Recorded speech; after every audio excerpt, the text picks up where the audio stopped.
What up, Twitch world? How are we doing? Early gang! There's people here already. That's crazy. Right, so, first things first. Since last stream, thank you... Where is it? Dean Summon, Captain Kiosef, and Randy the Rando, and Bradtastic Ninja for following.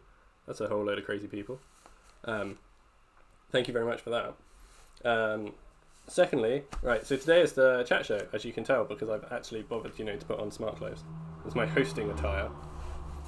My camera is really wonky, but I'll sort that in a second. Oh no, it's not, it's because it's on the other one. Don't worry. Right. So yeah, so, hey Wade, what's on the tie? It's Pokemon, because it's Pokemon. It's Pokemon's birthday. You'll see it better when I switch to the other camera. So yeah, so there's a few, things for today's stream. Firstly, I have just added sound alerts to the channel recently, but please don't use them today where it's all about the conversation and stuff. If I've set things up properly, they won't work on the chat show screen anyway. So, it'll be a waste of your channel points or bits and that stuff. There will still be alerts for bits, follows, subs, raids, and all that sort of important things, but any other sound should be negated. If needs be, I'll refund. Yeah, Chris is on it. He's great. When we start the chat show proper, because obviously I'll be talking to people and stuff, I won't necessarily respond to chat or orally. I will probably do it in chat. And same with my guests, if they want to talk to chat, then they can do it in chat. Captain Kiosef, I hope I'm saying that right, but thank you for the follow and welcome in. I hope you're having a great day. You're a Kel's friend. You must be a good person. Yeah, I think that's the... Oh, and then the other thing is, I've called this... Hey, Ryan, how you doing? I've called this episode 1 of season 1. I know technically we did a chat show before in December, so you might be thinking, hey, CK, are you just kind of ignoring that and pretending it didn't happen? No, please don't go and tell the people who were in that is the case, because it's not. It's just basically that was originally going to be a one-off thing, and it was kind of only because of how well that went and the success of it that I've now decided I'm going to make it a regular thing. So kind of consider that like the pilot episode, and then it was like, hey, that did really well, so now we've been greenlit for a series. That's kind of how I'm viewing it in my mind.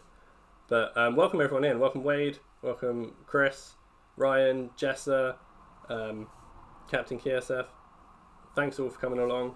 Like I say, these chat shows are kind of my big new project. There's going to be one every 2 months throughout the year. I'm really cool to sort of be trying it out, and the whole idea is to bring friends together, who haven't necessarily met each other and stuff, so they can all meet and hang out, and then they can bring all their communities and they can meet and hang out, and it's supposed to be just a super big fun way for everyone to make friends. It's kind of the idea behind it. So the fact that people are here and ready to support it is really wonderful. And the fact that nobody's moaned at me that we started 10 minutes late is also great. But people who come to my streams often are probably used to that. Doing good, nice to see you live. I feel like I usually miss your streams, want to watch more.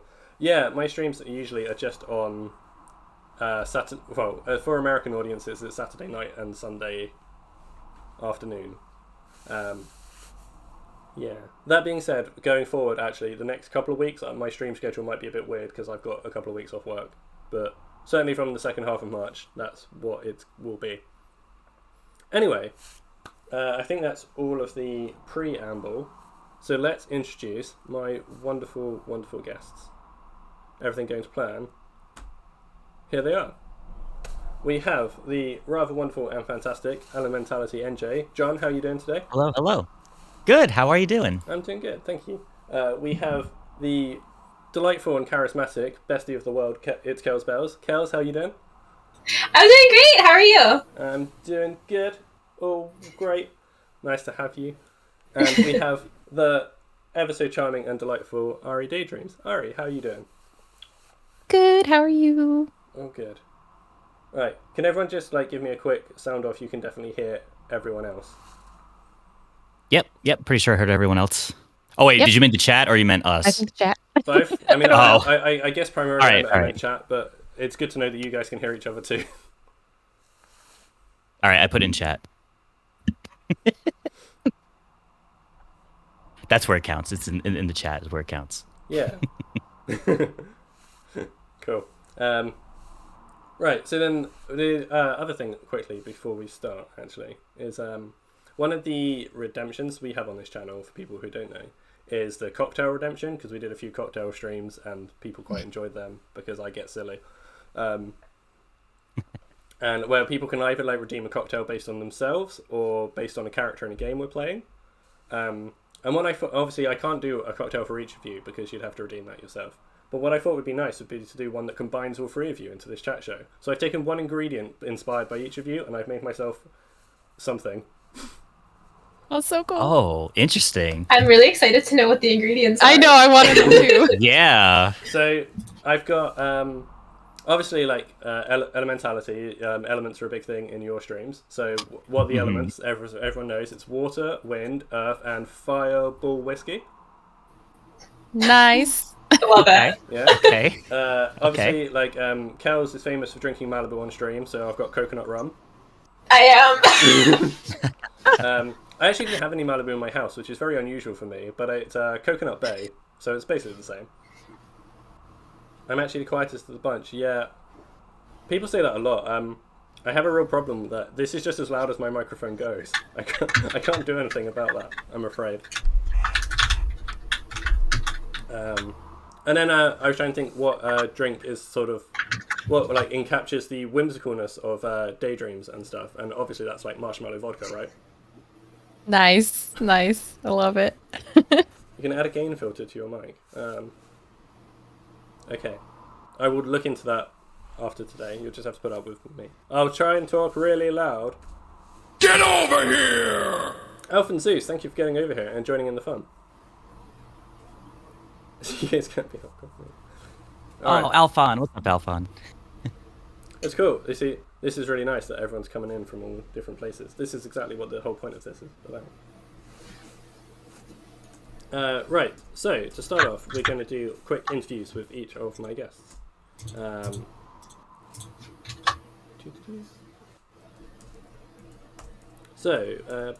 are my questions? Let's start off with John. So yeah, Okay. John, a big feature of your streams is the different element camps where your viewers can be like water, wind, fire, or earth. Go water tribe, by the way. How did you come up with this idea? So, the elements. How did I come up with this idea? I feel like it was a combination of things. For one, a lot of people often like, oh, it's very like Avatar-esque, and it's like, yeah, all right, I was inspired by Avatar: Last Airbender for sure, but Great show. I'm not necessarily going for Avatar specifically. I just kind of took the concept of the four elements, and hey, you know what? Elements aren't just in Avatar. Everyone's like, oh, Avatar, Avatar. Elements are in everything. True. But yeah, I just Did it all change when the fire camp attacked, though? yeah, basically, it all changed when the fire. No.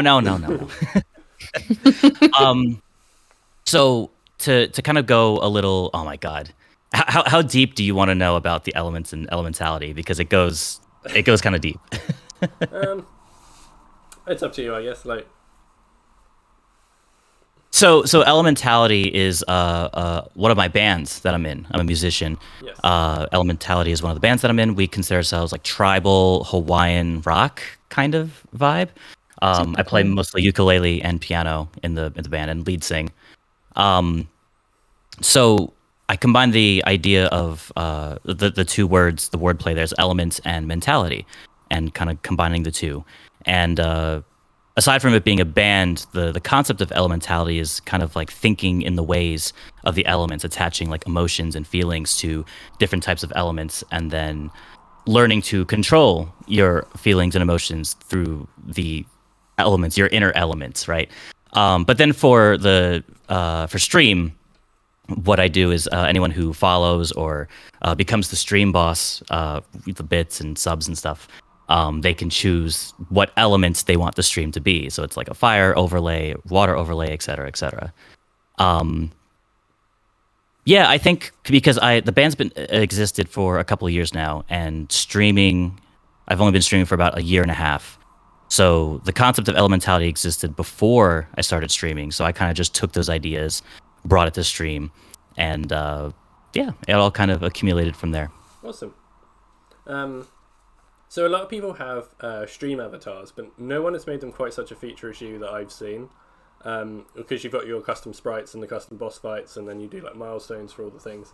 I know you've actually talked about like tweaking it a bit recently, and you've done like whole boss beating streams and stuff. And like, well, I just wondered what made you decide to make them such a prominent feature. So this kind of somewhat coincides with like the idea of elementality, and I kind of have a lot of lore that I'd like to build for the channel. I really try to push for original content. So if you ever come into any of my streams, all the music you hear is stuff that I created through Ableton. The starting soon screen, the be right back music, the boss battle fights, all the boss battle music you hear, that's all original stuff that I made. And all the art that you see on stream is friends that have helped me with the art. Shout outs to Halnet, as well as Sydney, who did a lot of the work helping me with the pixel art and the backgrounds and stuff. And my good friend Blues567, who did the guitar work for some of the music that I do. So to go with the whole like elements and original music and stuff, I was like, ooh, the stream avatars is a very cool interactive way to let my creativity come to life. And I might as well just keep up with the original content. So everyone has stream avatars, which is fun. It's always cool seeing people use the stream avatars in their streams. But everyone's got like Pokemon and anime characters and video game characters, and I used to have that too. But once I kind of switched over to the idea of just trying to have everything original content, we created the little pixel characters, and you can give them hair, eyes, clothes, weapons, and stuff. And even for the bosses too, you know, we kind of worked on the bosses and everything. And yeah, I just like the idea. I'm always a big fan of original content when it comes to musicians, hearing their original songs over their covers, and artists, instead of, you know, doing something in school, like recreating like the Mona Lisa or I don't know, whatever, like doing like tracing and stuff. I like to see people's original content. I'm pretty big on that. So, I would, yeah. I like that too. It's always nice to see sort of creativity being like blossomed and as such. For sure, and I feel like Twitch is a perfect platform for people to just express themselves and really go wild with their imagination and their creativity. Especially with all like the plugins and stuff that OBS can do, and all these features that you can do with streaming, it's insane. Definitely. Right, and then you might have to give some context to this, I understand. But do you ever worry that the John power-up noise is going to supersede you?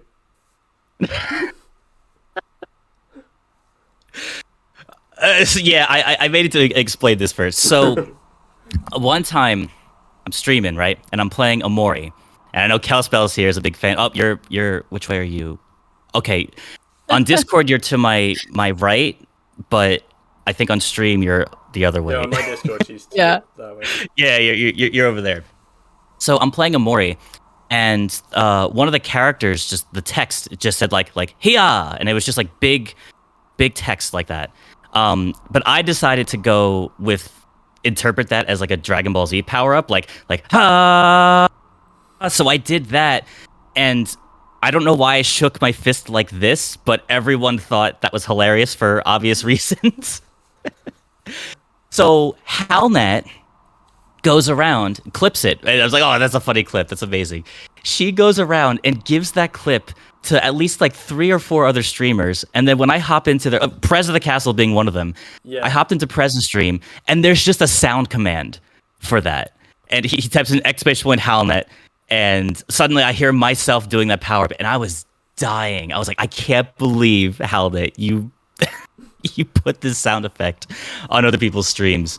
Do I think the sound effect will, would you say, like surpass me as a whole? Is that what you asked? But yeah, basically, do you think like maybe the noise will outlive you and your? Maybe eons later, beyond John's life, you can still hear him screaming to this day. That's it. So the first time I heard it was in Prez's streams, where obviously Howard did her thing, So I thought it was Hal making the noise originally because it was just like it's the so Hal funny. command, and then Yeah. it wasn't until like I think a couple of months later that I found out it was actually originally you from your stream, and I was like, all right, this is like this big thing that's. I think what made it confusing is that they made the command ! HowlNet. Yeah. So because when the sound effect plays, yeah, exactly. They just assume everyone it's HowlNet, but I'm like, no, HowlNet's taking the credit for my sound effect. What the heck? It's great. So I don't. In conclusion, I actually don't think the sound effect will surpass me as a whole, I guess. But I do think my bomber hat surpasses me because I've had people. I've taken off my bomber hat and people have not recognized me without the hat. Whether I'm playing shows or maybe sometimes on stream, and I literally have people who don't know me without the bomber hat, and I have people who know me with the bomber hat, and they don't know the other side of that. And it is one of those things. Sometimes it is a bit odd when like you see you without it. It does take a bit of getting used to. yeah, it specifically. I was playing a show once with my other band, the Schwam. Shoutouts to the Schwam. They it was really hot on stage, so I left the hat off. I'm like, it's hot. I'm not going to sweat out on this, on the stage. Although I normally do wear my hat during shows, but that's besides the point. This time it was really hot, and I'm talking to some people afterwards, and they're like, "Oh yeah, hey man, great job. You sounded great." And I was like, "Yeah, no problem." And they were like, "Are you a fill-in for that other saxophone player that's with the band?" And I was like, "Hold on." So I grabbed my hat, I put it on, and I'm like, "You're the saxophone player? I didn't even recognize you." I was like, "I can't believe this. This is a bunch of bull." Awesome. So, do you have a question for me? Yes, I actually do have a question for you. So, I've mentioned that I'm a musician, but I hear that you're a bit of a musician yourself, right? You play some instruments, you play some music. I play ukulele right? and I play bass. Yeah, I'd like to know a little more about that. Have you been in any bands? Have you done any projects with it? Have you done any recordings? Tell me about the music side of you. Sure. I started. Well, actually, the first instrument I played was drums, but I was never allowed a kit, so I couldn't. I never got particularly good at it. But I eventually got my parents to let me buy a bass when I was 15, because basically all my friends were playing guitar, and it was like, well, somebody has to play bass. Hey, that's a good mindset. Yeah, and I was like, hey, if I play bass, then they'll need me for the band. That's the thing. Like, and yeah, no, bass is really good fun. And I think so I play like mostly like pop punk with like a little bit of punk rock and metal and emo sort of stuff. Sure. But it was listening to like Rise Against was I mean they're one of my favorite bands anyway. But like they've got like a philosophy which actually comes from listening to heavy metal. But they really like bass to be really prominent in their music, and like, hey, you can actually hear the bass; it's not just hidden behind the guitar. So listening to them, I was like, bass is fucking cool. Like, I want to play this. Rise Against is my all-time favorite band as well, by the way. So hell yeah. yeah, Rise Against. It's like between Rise Against and Green Day for me. Like it kind of swaps between the two. Okay. I mean, obviously Mike Dirnt from Green Day, another incredible bassist. But yeah, so I guess that kind of sort of really brought me into it. And then it was I was in a couple of bands like the best one I was probably in was basically my cousin had a band and his bassist left, so he was like, hey, I've heard you've just started playing bass. And it was really intimidating for me because he's a couple of years older, and like him and his friend were both like really good guitar players, and I was like, I've been playing bass for a couple of months and I'm pretty shit. But also playing with them really helped me get good. I think playing with people who are much better than you helps you improve. I think that's kind of the best scenario to be in. Yeah. If you're the least experienced person in the band, then that's good because you have so much room to grow and learn from the other musicians. Yeah. And then once you become the best one, you just dump them and move on to the next. No, I'm kidding. But yeah, so that was really cool. And then so this would sort of been mid 2000s. So my cousin was like, "Hey, we need a really emo name for our band." So we were called Sound of Suicide. Sound of Suicide. Okay. Which is really cool as well because it abbreviates to SOS. So it had like a double thing. Ooh, yeah, I like that. Yeah. I like that. Double meanings and stuff. Oh yeah. Nice. We were sort of at the point we had like written quite a few songs, and we were in a studio, we were like doing recordings and stuff. I can send you a couple later if you would like. Yeah, that'd be awesome. I'd love to hear it. But yeah, so we were just sort of at that point where we were starting to like make an EP and like thinking about putting it out to make demos and the such. And then my cousin went to uni and moved to the other side of the country, and then there wasn't a band anymore. Yeah, that was a bit of a that's shame. unfortunate. So yeah, then like later on, I picked up ukulele. I was listening to the King Blues, who I don't know if you'll have heard of in America. They're like a very Don't think I've cockney heard of punk band. No, I don't think I have. I'd highly recommend them, but their singer plays ukulele, and then I was like, man, doing ukulele in punk is really cool. So I picked up. I have an electric acoustic Ibanez as my ukulele, which is like the most hardcore Got my ukulele. ukulele you can get. Oh, mine's in the other room, but.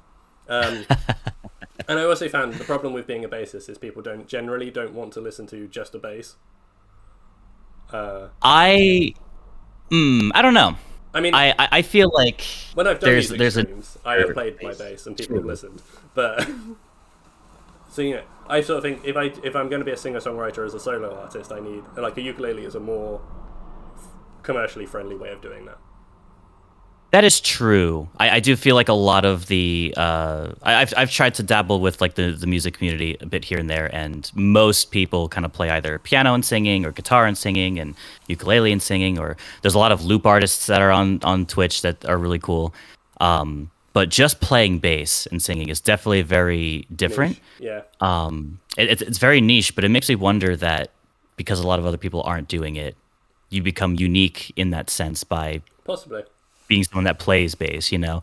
It's weird. You gotta find that balance, I feel like. Yeah. But And I've sort of said to people when I did like my music streams, because like, although I'm playing with just an acoustic and singing, I don't like play it like that. I still play it like there's a whole band. I'm like, in my mind, like there's stage lighting and pyrotechnics and there's a band, and I know what all the other instruments would be doing.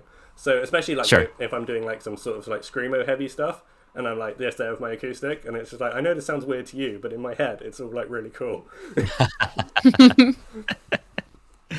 hell yeah. But yeah, so that's kind of a short view of my music stuff. Did you mention? Sorry, how long have you been playing bass and ukulele? I've been playing bass for about 16 years now. Wow. Yeah. And I've been playing ukulele. When did I get my uke? When I was in uni. So for maybe 9-10 years, sort of thing. Okay. Cool. Yeah. I do feel like with the ukulele though, I don't know as many chords as I should for somebody who's been playing that long. You can get through a lot with just like C, G, and D, right? Ukulele is one of those things where I feel like it's easy to learn but hard to master. Yeah. I think people see ukulele as a very like simplistic instrument, and it can be, but the potential of the ukulele is a lot more than I think the general musician may assume. I think the same with bass. A lot of people go, oh, you know, Yeah. it's just playing root notes. But like, you can actually do a lot of really cool no. stuff with it. Have you ever seen Davey 504 on YouTube? No, I don't. Send me a link. Oh yeah, this guy has like 10 million subscribers now on YouTube, but he's all about playing bass, and he makes really wacky videos and stuff of playing bass. I'll send it to you. I'll send it to you at some point. Cool. I'll have to send you actually. I don't know if you've heard of a band called Sick Puppies. That sounds sad, but no, I haven't. Their bassist is incredible. She's amazing. Because they're really small in the UK. Like, they're quite big in America and Australia, but like in the UK they're really small. So they played like a local pub near me. Okay. And they did like a signing afterwards, and I get really badly starstruck when I meet people who I idolize. I become like such a mess. Like in my head, I'm like, this is what I'm gonna say, and then I get there and it's like blah blah blah blah. Yeah. Have you I'm sure you want to get on with the other two. The last thing I'll prolong. Have you ever heard of Real Big Fish? Yes, I've seen them a couple of times. I've met the lead singer at a pizza place once. That's cool. I saw them in here in the States, in Pennsylvania actually, and after the show, I got some pizza with some friends, like just right next door, right to the venue, and we're chilling at the table, we're just having pizza, whatever. And my friend goes to the bathroom, and like 10 minutes later, he comes back. He's like, "You know, the lead singer of Real Big Fish is like right around the corner there, right?" And we were all like, "What? Really?" So a bunch of us go over there, and I must have been, and you know what? I think Cheese Burrito, who's in the chat right now. Hello, Cheese. You were there for this too. Cheese was with me when this happened, and I'm pretty sure I was the only one who actually went up to the singer and like said something originally. I was like, "Oh, you guys were great. You know, really loved your set." You know, shook his hand, whatnot. He's like, "Oh, thanks a lot." And he looked at all my other friends, and they were like, and he was like, "Does anyone else want to shake my hand?" And I look at all my friends; they were all just starstruck. They were just standing there, like eyes open, like they were just so flabbergasted to be standing in front of him. And yeah, she said it was the worst. I had no idea what to say. Yeah. So basically, when we saw Sick Puppies, like we were queuing up to see them afterwards, and it's like I sort of gave her like my CD to sign, and I was just like, "Hi, by the way, I play bass too, and I think you're amazing, and now you're." I did say, See, now if I were to meet Rise Against, I would be the starstruck oh man, I'd love to meet person. That would be the most incredible thing. I just, I just to tell them they changed my life so much. Like I met William Ryan Key, who's the singer from Yellow Card.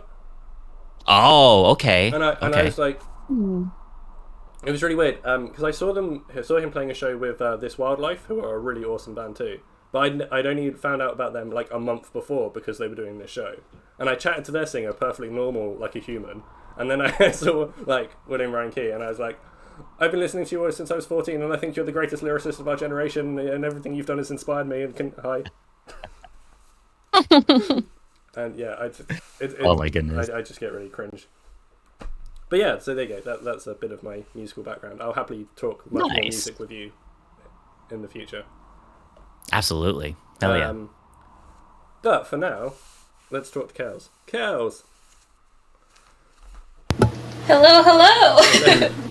Kels, so I was wondering, as someone who streams only indie games, do you feel your streams are different to people who stream like AAA titles? I don't know. I think it's definitely a lot of like, I feel like anytime someone comes in, I have to like be like, oh, this is the game and this is what it's about and blah, blah, blah. So I feel like I'm doing a lot of explaining what I'm playing. Yeah. I don't know if it's like different. It's really cool. Like when somebody knows what you're playing, because like if you're playing Kingdom Hearts or something and they know what you're playing, you're like, yeah, but like most of the world probably also knows this game. But when someone, like when John was like, I like him more, I was like, we're automatically friends because there's just a different connection between people who play indie games and people who also play indie games, you know? Mm-hmm. I just want to say that I saw those emotes of yours and I like instantly subbed. I was like, oh my god, those more emotes. Yes. And there's like a special connection. And I feel like a lot of I like introducing people to indie games and stuff, so I don't mind like anytime. Like for example, I was playing Everhood, and anytime someone came in, and I was like, "And we got sent to this underworld, and we didn't know why, but now we find out these people are immortal." And like you have to kind of give the background, but I think it brings a lot of awareness, and I just really like indie games. I don't know if that answered your question. Yeah, it does. I mean, yeah, I think raising indie game awareness is definitely an important thing. I mean, literally anytime anyone asks me for a game recommendation, I'm always like, just play Octodad. It's now got to the point that my phone now, if I type in the word play, will predict the sentence, play Octodad, you coward. It's a good game. It is. I love it. I used to speedrun it, like it was a... I know. I think maybe like Prez told me or something. Yeah. For a while, I was 8th in the world. I mean, I'm not anymore. That's ironic in a game called Octodad. Right. I mean, Octodad is one of my like dad heroes, obviously, like one of my inspirations as a new father. Now you are the Octodad. Right. The other, if anyone is interested, is Hughes from Full Metal Alchemist, if we've got any anime fans in. I was just telling these two right before we went live that I just finished Brotherhood. Oh, man. So, I don't know, have you watched the original series or just Brotherhood? I watched the original first before doing Brotherhood. Because I like, purely for Hughes, because he's my favourite character, the original series is better because there's a lot more of him. But I have the same thing. I'm like, hey, does anyone want me to just talk about my daughter until they're bored? Like, I'll do it. Because she's amazing. But anyway. Doing tarot cards on stream is a really cool idea. What made you think of doing that? And you do the other ones as well that aren't... I forget what they're called. The moon isn't it? Yeah, I have a couple like other brand, like we have some Moonology cards and a couple different tarot cards and mindful messages and stuff. So I just know that I really like watching tarot card readings. I got really into like watching them on TikTok at night. And so I had gotten a pack and I actually was practicing with like friends and stuff. And I said, wow, really need more practice. Mm-hmm. And then I was like, oh, I can actually make this a channel point redemption so I can get more practice reading tarot cards to people. It'll teach me the cards better. Like, I'll get more comfortable with it. And it's so fun. And also, like, sometimes I'll do readings and the people will be like, oh my gosh, that's so accurate. So that's why we do the tarot cards and the moonology and stuff. The mindful messages is just like, to be honest, the world is so chaotic all of the time. Like, we were in a panini for a while, and now everything that's going on, we just need a little bit of regrounding at some points. And I think the mindful messages are good outlets to kind of reground ourselves emotionally, and also just give us reminders of how we can provide self-care for us, which is super important. We're all about mental health and mindfulness. So... yeah. But yeah, that's kind of why I got into tarot cards. I just needed more practice with them. Fair enough. Do you feel like you're better at them now? Has it helped? Yeah. I've been doing it for a couple months now, and I feel like I've gotten so much better at reading tarot cards and understanding, especially when people pull like multiple tarot cards and like how they all fit together. It's definitely been really helpful. And I feel like I also learn a bit more about my friends that are watching me too. Like, I know a bit more what's going on in their lives because I'll do like a tarot reading and they'll be like, oh yeah, well this is going on and this is going on. So it helps me to get closer to them as well. Absolutely. That's really cool. Okay, so I figured there'd be no way that I could have you on here in a big, like, public space to chat to everyone without asking, so Kels, why should we all play Omori? I'm so glad you asked. I'll back you up on this one. Whatever. Yeah. You should play more. Look, and I'm gonna start with the negatives because there are negatives to any game, and I'm not gonna be like, this game is amazing, there are no flaws. There are flaws with Omori. So let's just precursor with that. It is a 30 to 40 hour gameplay every single time, and why I say that is because there's multiple endings. So you're getting suckered in to a 30 to 40 hour long game per playthrough. However, this is the only game that first of all, I was with it in the original Kickstarter. It took 8 years for this game to get released. I'm psychotic for thinking that it would get released. When it did, it dropped on Christmas Day. I didn't play Christmas Day, I played it the day after. And 30-hour gameplay, I finished the game in 2 days because I was addicted. Like, the story was amazing. And there is the biggest plot twist in a game I've ever seen. And when we got to the plot twist, my jaw dropped, and I'm sure John knows the exact photo I'm talking about. That really connects everything full circle, because the whole game you're like, what the heck is this? What does this mean? I don't understand, blah, blah, blah. And then you get to that moment, and I literally, I remember I like backed up, I was just staring at the computer, and I was like, this is this is a cinematic masterpiece. It honestly should have won some kind of award for how amazing this story had been set up, how well it depicts depression, and how well it just depicts mental health in a state that's not like, it's so abstract, it's beautiful. So you should play Omori because it's not only stunning, it's gorgeous. Every single character is fleshed out. There is not a single character in Omori that I couldn't tell you like at least 3 things about. Like, it's amazing. So you should all go play. Like how this was my longest answer. You should all go play Omori right now. I know there's a pretty cost tag on it, but I swear, I promise you, it is worth it. It's not a bad price. It's £20, so probably like what, $25. Like, I mean, for a 40-hour game, that's very reasonable for a 40-hour game, and there are just so many incredible moments in it that like, and there's just so many amazing characters. You just get so attached, and I mean, I cried at the end of the game. I've played the game 3 times now, and there's still one route that I haven't done, so I need to go back and play.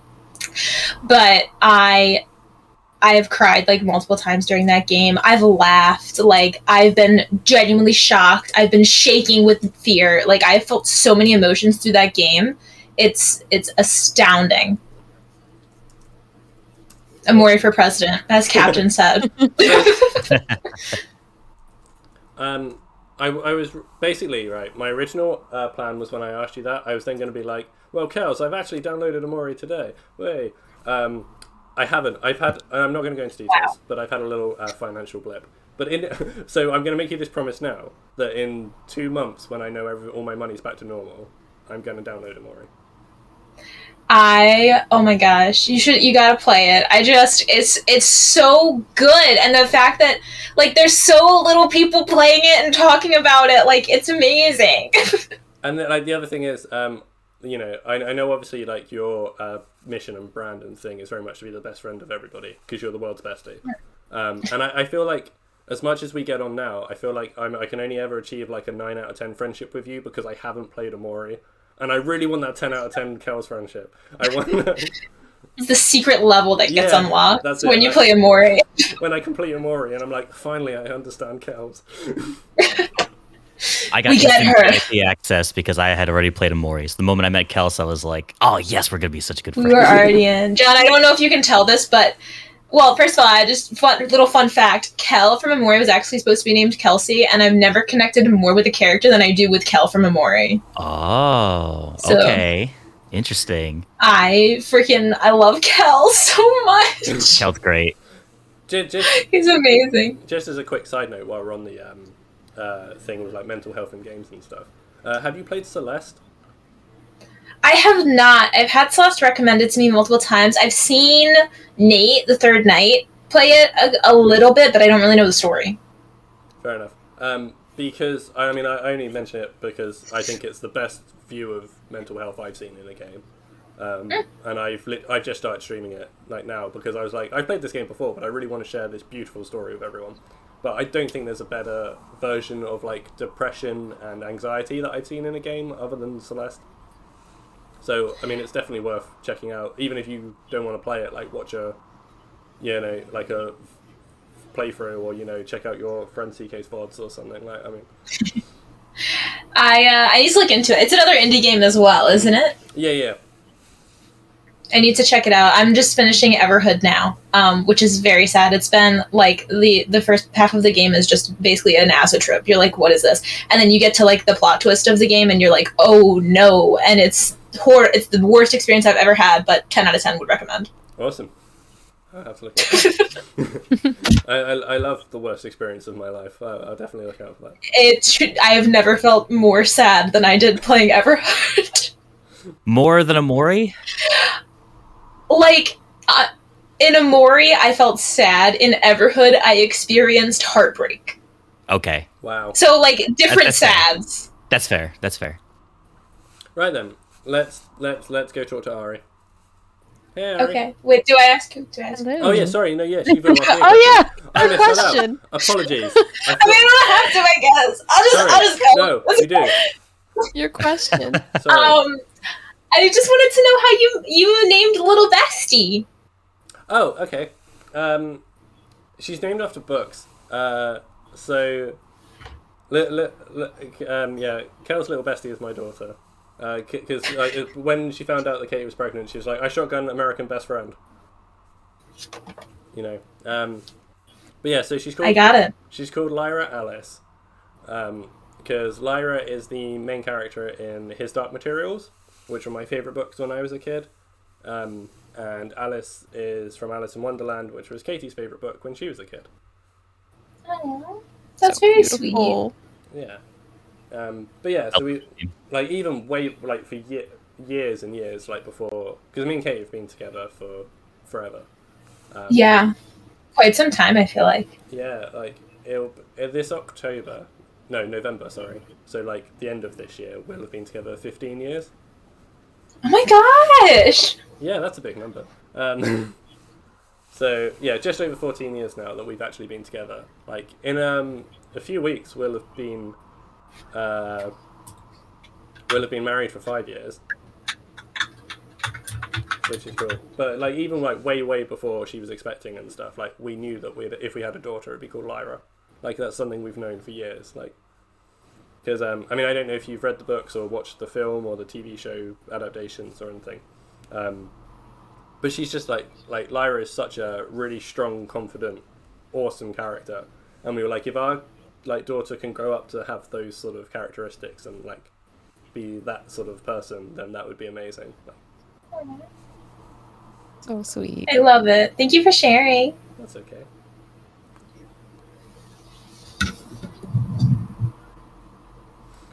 Yeah, okay, so now we are going to talk to Ari. I haven't missed anything, I promise. I'm definitely professional and know what I'm doing.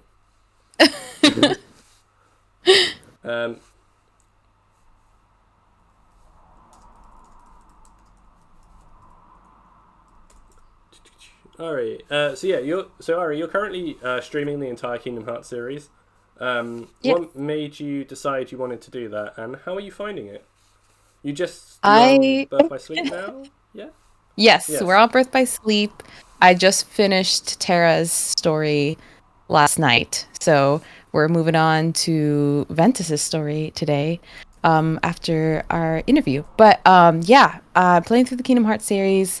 It's one of my favorite series of all time. It's what made me fall in love with JRPGs in the first place. I grew up kind of wanting to play video games as a kid, but never really got the opportunity to.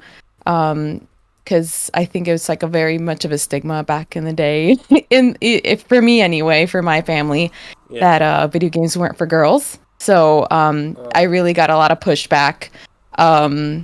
With the video game thing, because they thought I wasn't serious. They thought it was just kind of like a gimmick thing, and I never grew out of it. And then eventually they started to be like, okay, I guess we'll give you some things to play with. But I actually didn't even get my first video game console till I got it inherited from my uncle. He gave it to me very kindly. He gave me my first PlayStation 2 was my first console.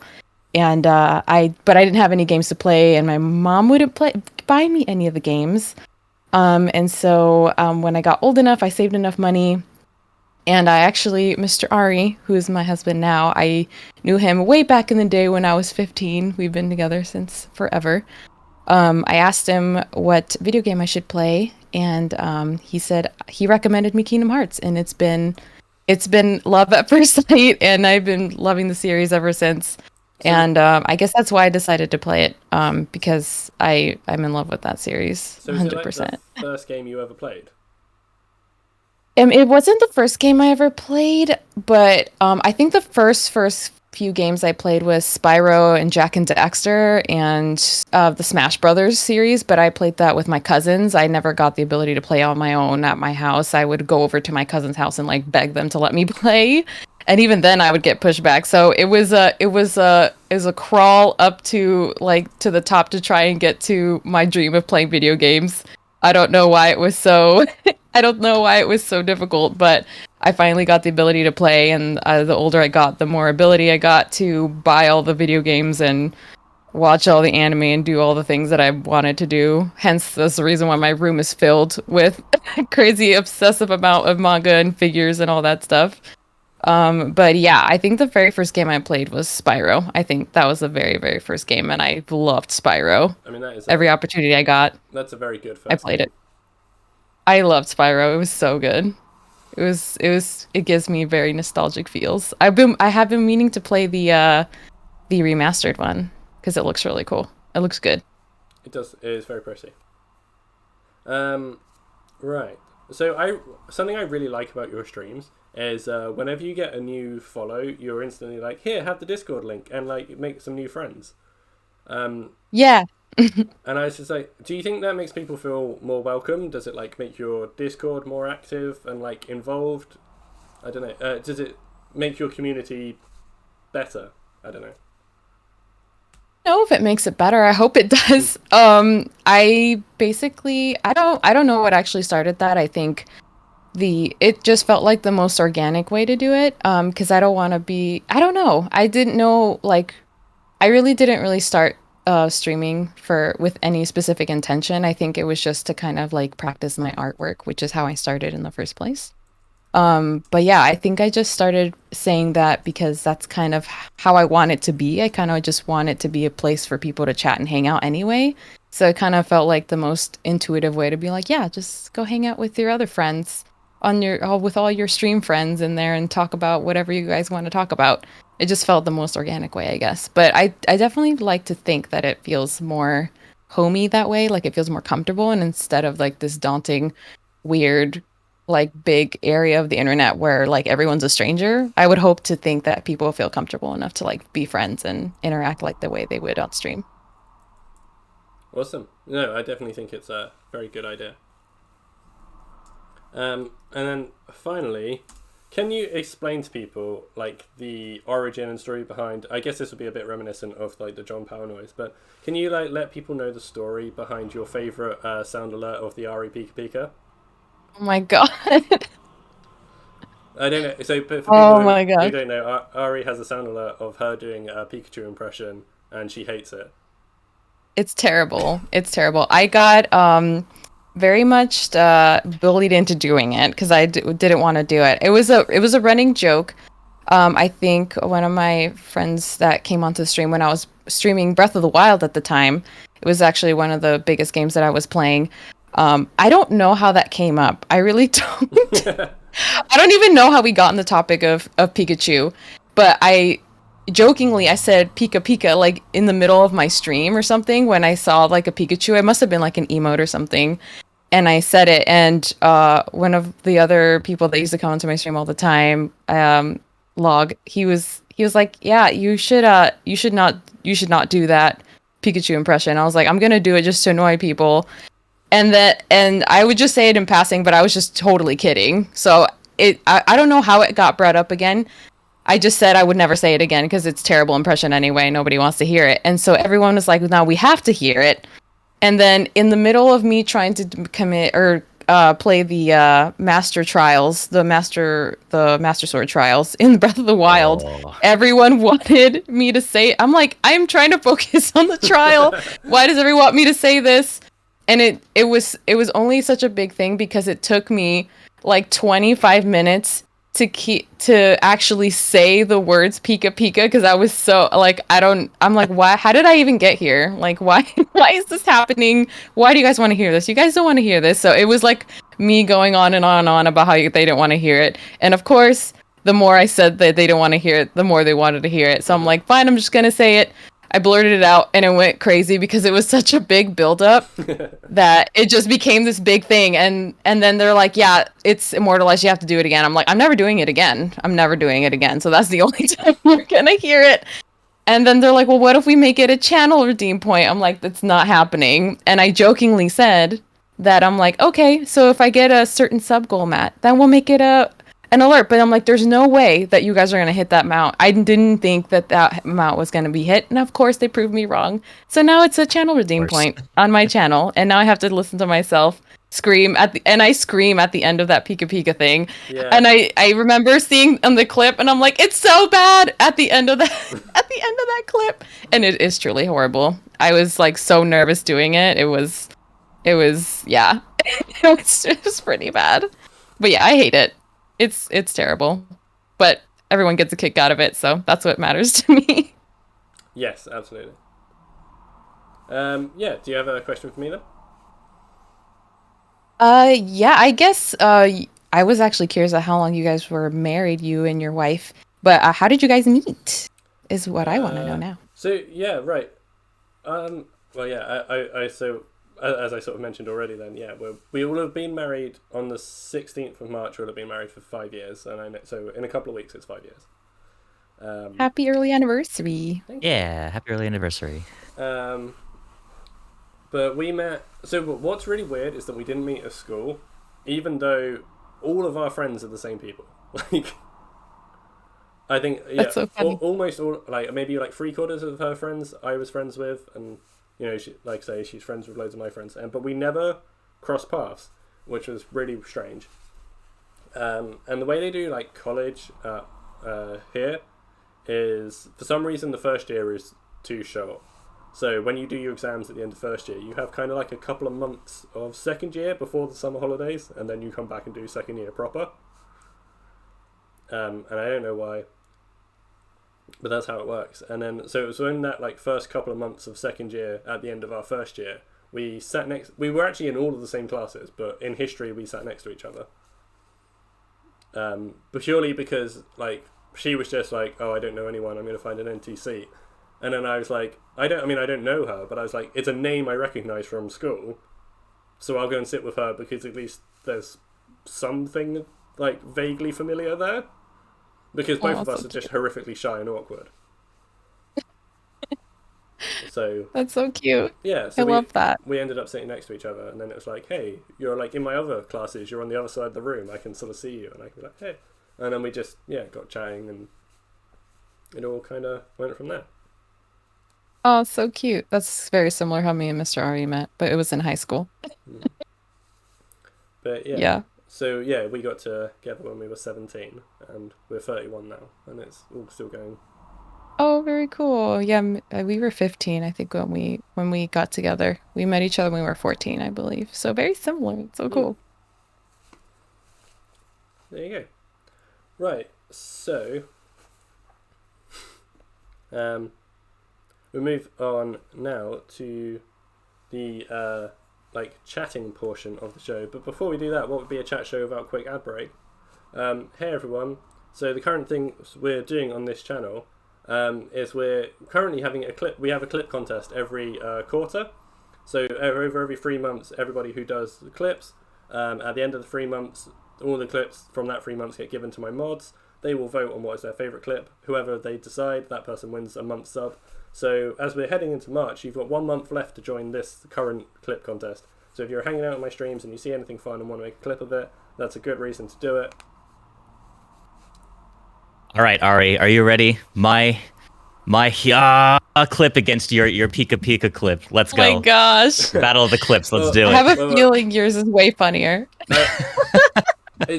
I mean, that would be fun. I would happily do like a, everybody's clips. Specifically clips of my channel is sort of what I meant.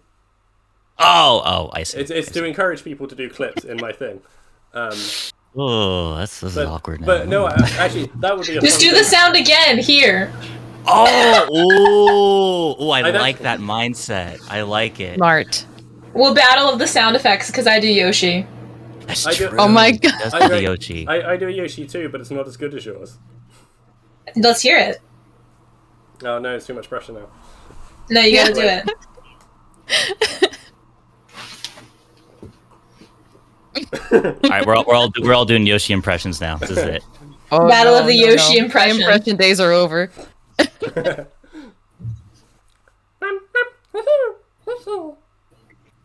That was actually That really was good. That was good. But Kel says it better. Alright, that was pretty good.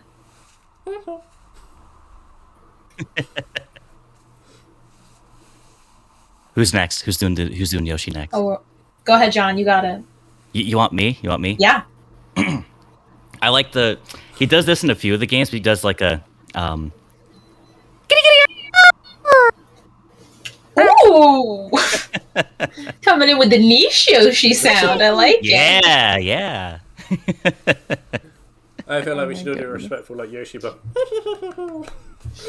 yeah. I was actually my girlfriend and I are playing Super Mario RPG, and we got to this Yoshi Village area, and Super Mario RPG is such an old game, right, on the SNES. Yes. And we were dying because the Yoshi sounds are so like 8-bit, and like the audio's like clipping. It's like it's just so funny. We were dying. That's so cute. I'm not going to bully Ari into doing a Yoshi. I can see there's the fear on her face. Oh. They might ask. Kelsey hasn't done no. it yet. Are Kelsey you hasn't done it ready? yet. Let's do Are a you- Yoshi. Okay. I gotta get my water, you know. One with your water element. Yep. I'm fire, but it's close. Opposite. Yahoo! Yeah. Ah! No one can follow that up. That was perfect. That was really No one good. can follow that up. I That was literally excellent. have zero talents outside. That's all I'm contributing to this world. That is it. That was too perfect. Yeah, there's no following that up. That was it. You get to your Pika? You gotta do the Pika now. You gotta do it now. Where are you at on You the gotta do it. I Do the swore Pika. on everything that I would not do the Pika Yeah. Pika ever Oh. again. To be fair, it's a Oh, I did the wrong corner. it's a very generous and reasonable 600 like channel points. Like all you have to, if you follow Ari, you're halfway there. Like Yeah, you can hear it all the time on my stream. Everyone saves up for it to do it multiple times in a row. I think everyone did it like 5 times in a row. I'm like, oh, this is a great idea to make this a channel redeem. Excellent. Me and Syper were talking about how long we'd have to like save up to just make an entire stream of Pikas. Oh my god. Perfect. And just be like, nobody's going to listen to Ari today. We're just going to Pika constantly for the whole day. No. Oh my god. I'm not even going to be able to hear the cutscenes. It's just going to be my voice over and over again. Just me going slowly insane. But listen, if we want to enter CK's clip contest, we gotta do our sound effects here. Are you ready? Wait, Oh my god. John, you're in my row. Are you this way for me, or are you the other way? Other way. I don't know. The other way. Okay, ready? We're gonna high five, and then I'm gonna bank on Captain to clip it, and then we're gonna win. Am I facing the right way? Okay, I'm facing. But if Captain clips it, it'll be his clip and he'll win. That's okay. Captain can win. All right. Ready? 3, 2, 1, win. go. Did that work? I don't know. Did it work You on went stream? through the Oh, it wall. worked. It worked. Nice. I think in many respects it's better if it doesn't. Like.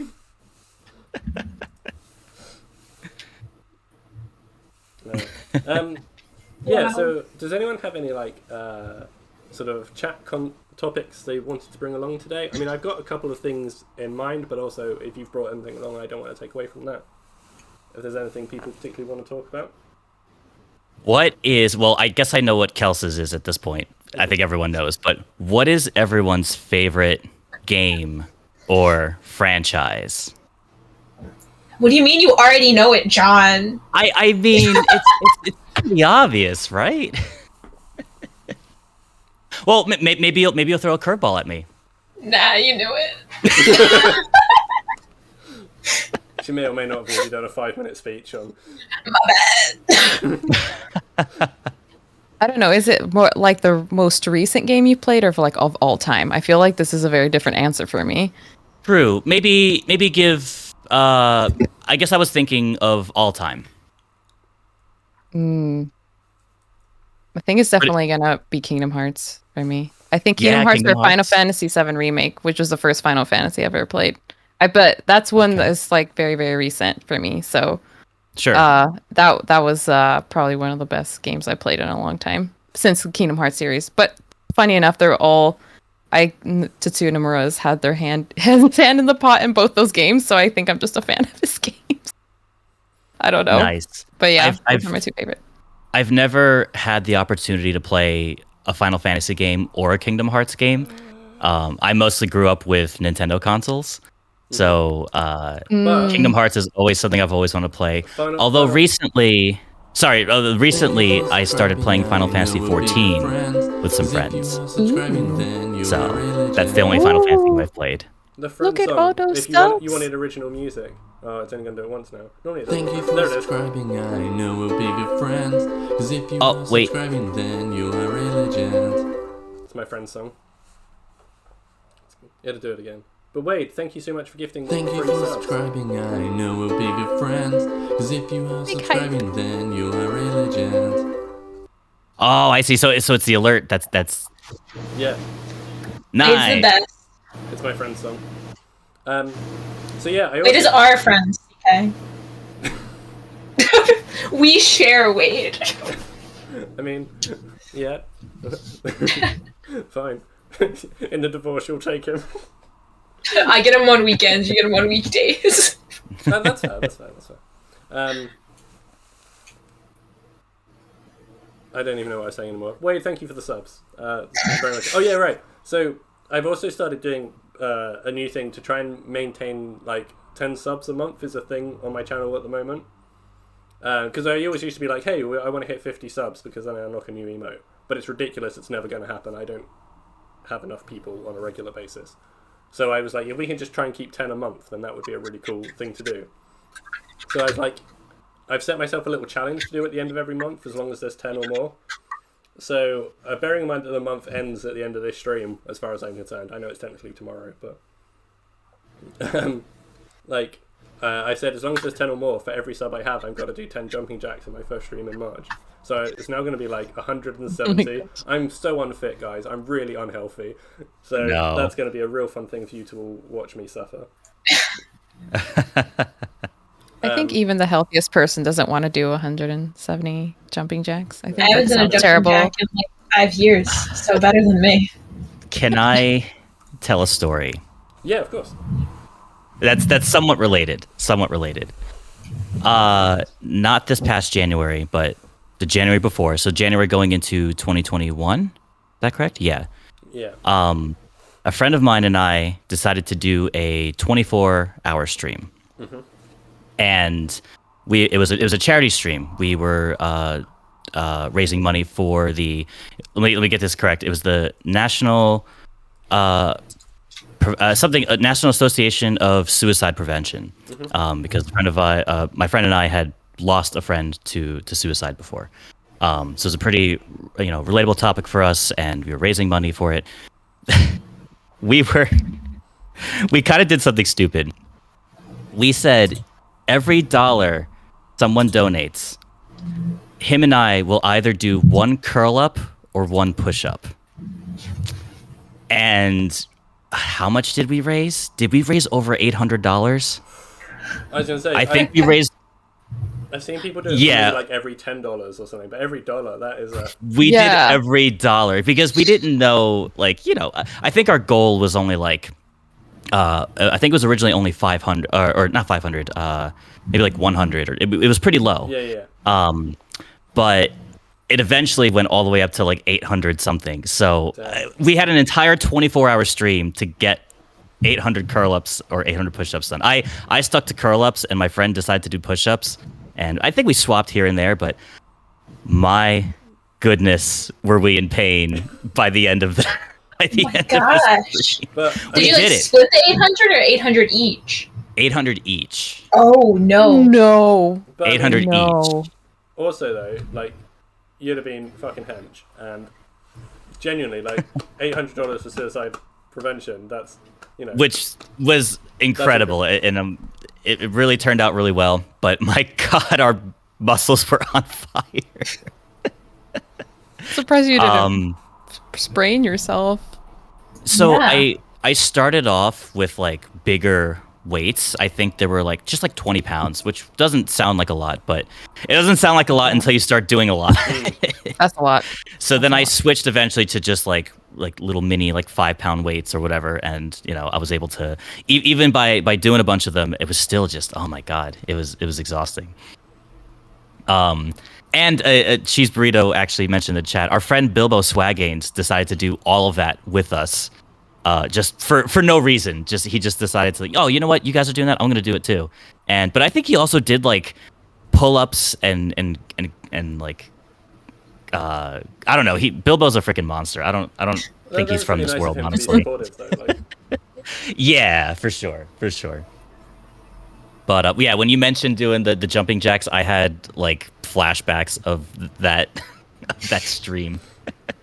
Oh my gosh, that sounds terrible. Well, I mean, it was an experience. We'll call it that. I would need to get another 63 subs by tomorrow to have to do 800. So that's not a reason to give me 63 subs. You could be doing your own 24-hour stream at this point. I am not. I always sort of think, it'd be really cool to do the longest stream I've done so far is 10.5 hours, which is when I was like, hey guys, we're going to play Detroit Become Human in one stream. And that was really good fun. But I'd always quite like to do the idea of doing a 12-hour stream. I guess that's the next sort of big thing. But it's currently not viable, because the thing is, when I stream, I'm in my living room, as you can probably tell. I don't have my own stream room to do it. So whenever I stream, Katie has to be out of the house or upstairs, which is inconvenient at best. With a newborn is bordering abuse. It's not a good. It wouldn't be fair to her to make her go away for a day while I did a huge stream. It's why largely the reason that my streams are quite late at night is because I do it when she's asleep. I just imagine you being like, honey, do you have plans today? And she's like, no. You're like, well, you do now because I'm streaming. Get out. That's it. You guys should just stream together. Yeah. she's not really much of a gamer. She plays a little bit, but it's not something she's that interested in. She has problems with her eyes as well, so if there's too much moving on the screen, it gives her a migraine. That makes sense. Also, somebody would have to look after the baby. I sort of said before she was born, we did like a stream when she was like 3 weeks old, where we were like, here's the baby. But we sort of said we don't. She pops on every now and again, but we were like, we don't want her to become a stream feature. Like, so we try and keep her away from it, but yeah. That makes sense. Fair enough. So it's not anything I can do right now, which is a shame, but it's something that would be nice to do at some point. I'd like to do like a 12-hour would be cool. I mean, I think I could probably. I'll look after Laura. Okay, Jamie. Her nappies look like a Nutella explosion.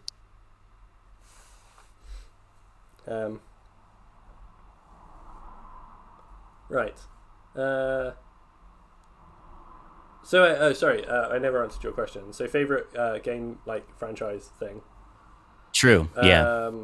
I'd say as like a whole overarching franchise, maybe Resident Evil is possibly the biggest one for me. Okay.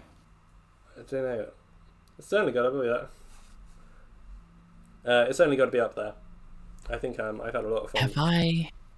Have I ever played a Resident Evil game? Maybe once, probably at a friend's house, trying it out. I have never. You've never? Gosh. Yeah, it's. Get all the subs. Oh, Prez of the Castle. Press. Thank you for subscribing. I want to say something real quick. I love Prez's starting soon screen is actually our boy here, CK. He made the music for Prez's. It's so cool. I actually got Watson. It's like the first. This is really unusual for me. I don't have to do it myself. Thank you for subscribing. I know we'll be good friends. Because if you are subscribing, then you're a legend. Prez is really wonderful, and everyone should check him out too. He's an absolutely fantastic guy. And Thank you. I think multiple. I know we'll be good friends. Because if you are subscribing, then you are a legend. Oh my god. Can I tell a story about Prez? Sure, you can tell a story about Prez. So the first Twitch stream I ever watched ever in the history of ever was Cook, and Prez gifted me a sub to Cook. So Prez gifted me my first ever Twitch sub. Oh, nice. Oh, so cool. Thank you. Cute. Thank you, Megan, for the 100 bits. I don't know if people heard that. That was an Octodad noise. Hi, Megan. Love you. You said it was an Octodad noise? Yeah, that's my 100 bits. I missed it. I have your stream up, but it's muted just so I don't double voices. Yeah. Get over Can someone else give here! 100 bits so I can hear that Octodad noise? Can we get 100 bits in here for CK? For CK. Yeah, Prez, let's All right, let's hear this. We love it. Thank you so much, Prez and Cheese Burrito, for the 100 bits, and for letting John hear Oh, the cheese too. Octodad noise. And oh my god, this is the fourth ever hype train I've ever had. And you guys are all a part of it. Yay! Lots of hype. I call caboose. John, you're a guest here. I want to be part of the hype train. Sorry. I want to be part of the hype true. train. You need to get your hype emotes. I want my emotes, yeah. But oh man, Octodad. I used to have such a blast with that game. I just recently heard of that game, not too long ago. I didn't hear about it till recently, and then I saw Markiplier play through it. It looks really funny. Oh, nice. Randy the Rando, thank you so much for the 300. Subscribing, I know we'll be good Oh my friends. god. Because if you Kels, are thank you for the subscribing, sub. then You're a guest here you are a too. legend. I said choo-choo! Choo-choo! Also, Randy, I did say at the beginning of the stream, but thank you so much for the follow since thing. Ari, you're a guest there too. All my guests are doing things. Well, thank you for the 100 bits. Ryan, thank you Hey, for the 100 pipe. bits. Burrito, you already did 100. All the hype. Oh, you know, dab me up. Wait, which way are you? Oh, up here. Dab me up, dab me up, dab me up. Here, you go high. Oh, okay. Ready, Hey, three, dab me up. go. Oh. Sydney, thank you for 100 bits. It's very much appreciated. You're all far too kind. And Megan, doing the subs. Choo choo. Right. I need a conductor hat. Do you have a conductor hat? No, I don't know why I looked around. I have a bomber hat. Do you want I a have bomber a princess hat. Yeah, I was gonna say you have to. So, So cute. like, Kels does a really nice thing. Whenever you follow her stream, she gives you a crown. You do. You get a crown because we're all royalty. Do you want a bomber hat? Because I have like a lot. I have like a lot of bomber Yeah, hats. just- I don't know if you have enough to share. Like a lot. I need all of those. I have a lot of like baseball-ish caps, I guess they're called. They're all like themed too. So I guess those are all my hats. I haven't worn one in a while. I used to have a lot of. Thank you for subscribing, I know we'll be good friends. Cause if you are subscribing, then you are really Harry, Yeah, I've I've. up by Anonymous. Ooh. Somebody, maybe. Do you reckon it was Ari doing it herself? She's like, if I make it look like a gift sub, it's really friendly, but then I'll put it as anonymous and nobody will know. Maybe it is, maybe it isn't. We don't know. No. I don't have. We'll never. No. Bonga, bonga, bonga, bonga, Bonga, bonga. bonga, bonga. I love bonga. Perez, thank you for the bonga bit. I only wear hats when my hair is greasy, so I could fry an egg on it. That happens to me all the time. My hair gets so disgustingly greasy. You know that crazy funky junky hat song from Wizards of Waverly Place? That's me. Thank you for subscribing, I We haven't know watched we'll that be in good so friends. long. Cause if you What's are that? subscribing, then you are Crazy really funky good. junky hat. Oh, what's up? Aaron Tightly. Trying to look like Keira Knightley. We been there, we done that. We see right through your funky hat.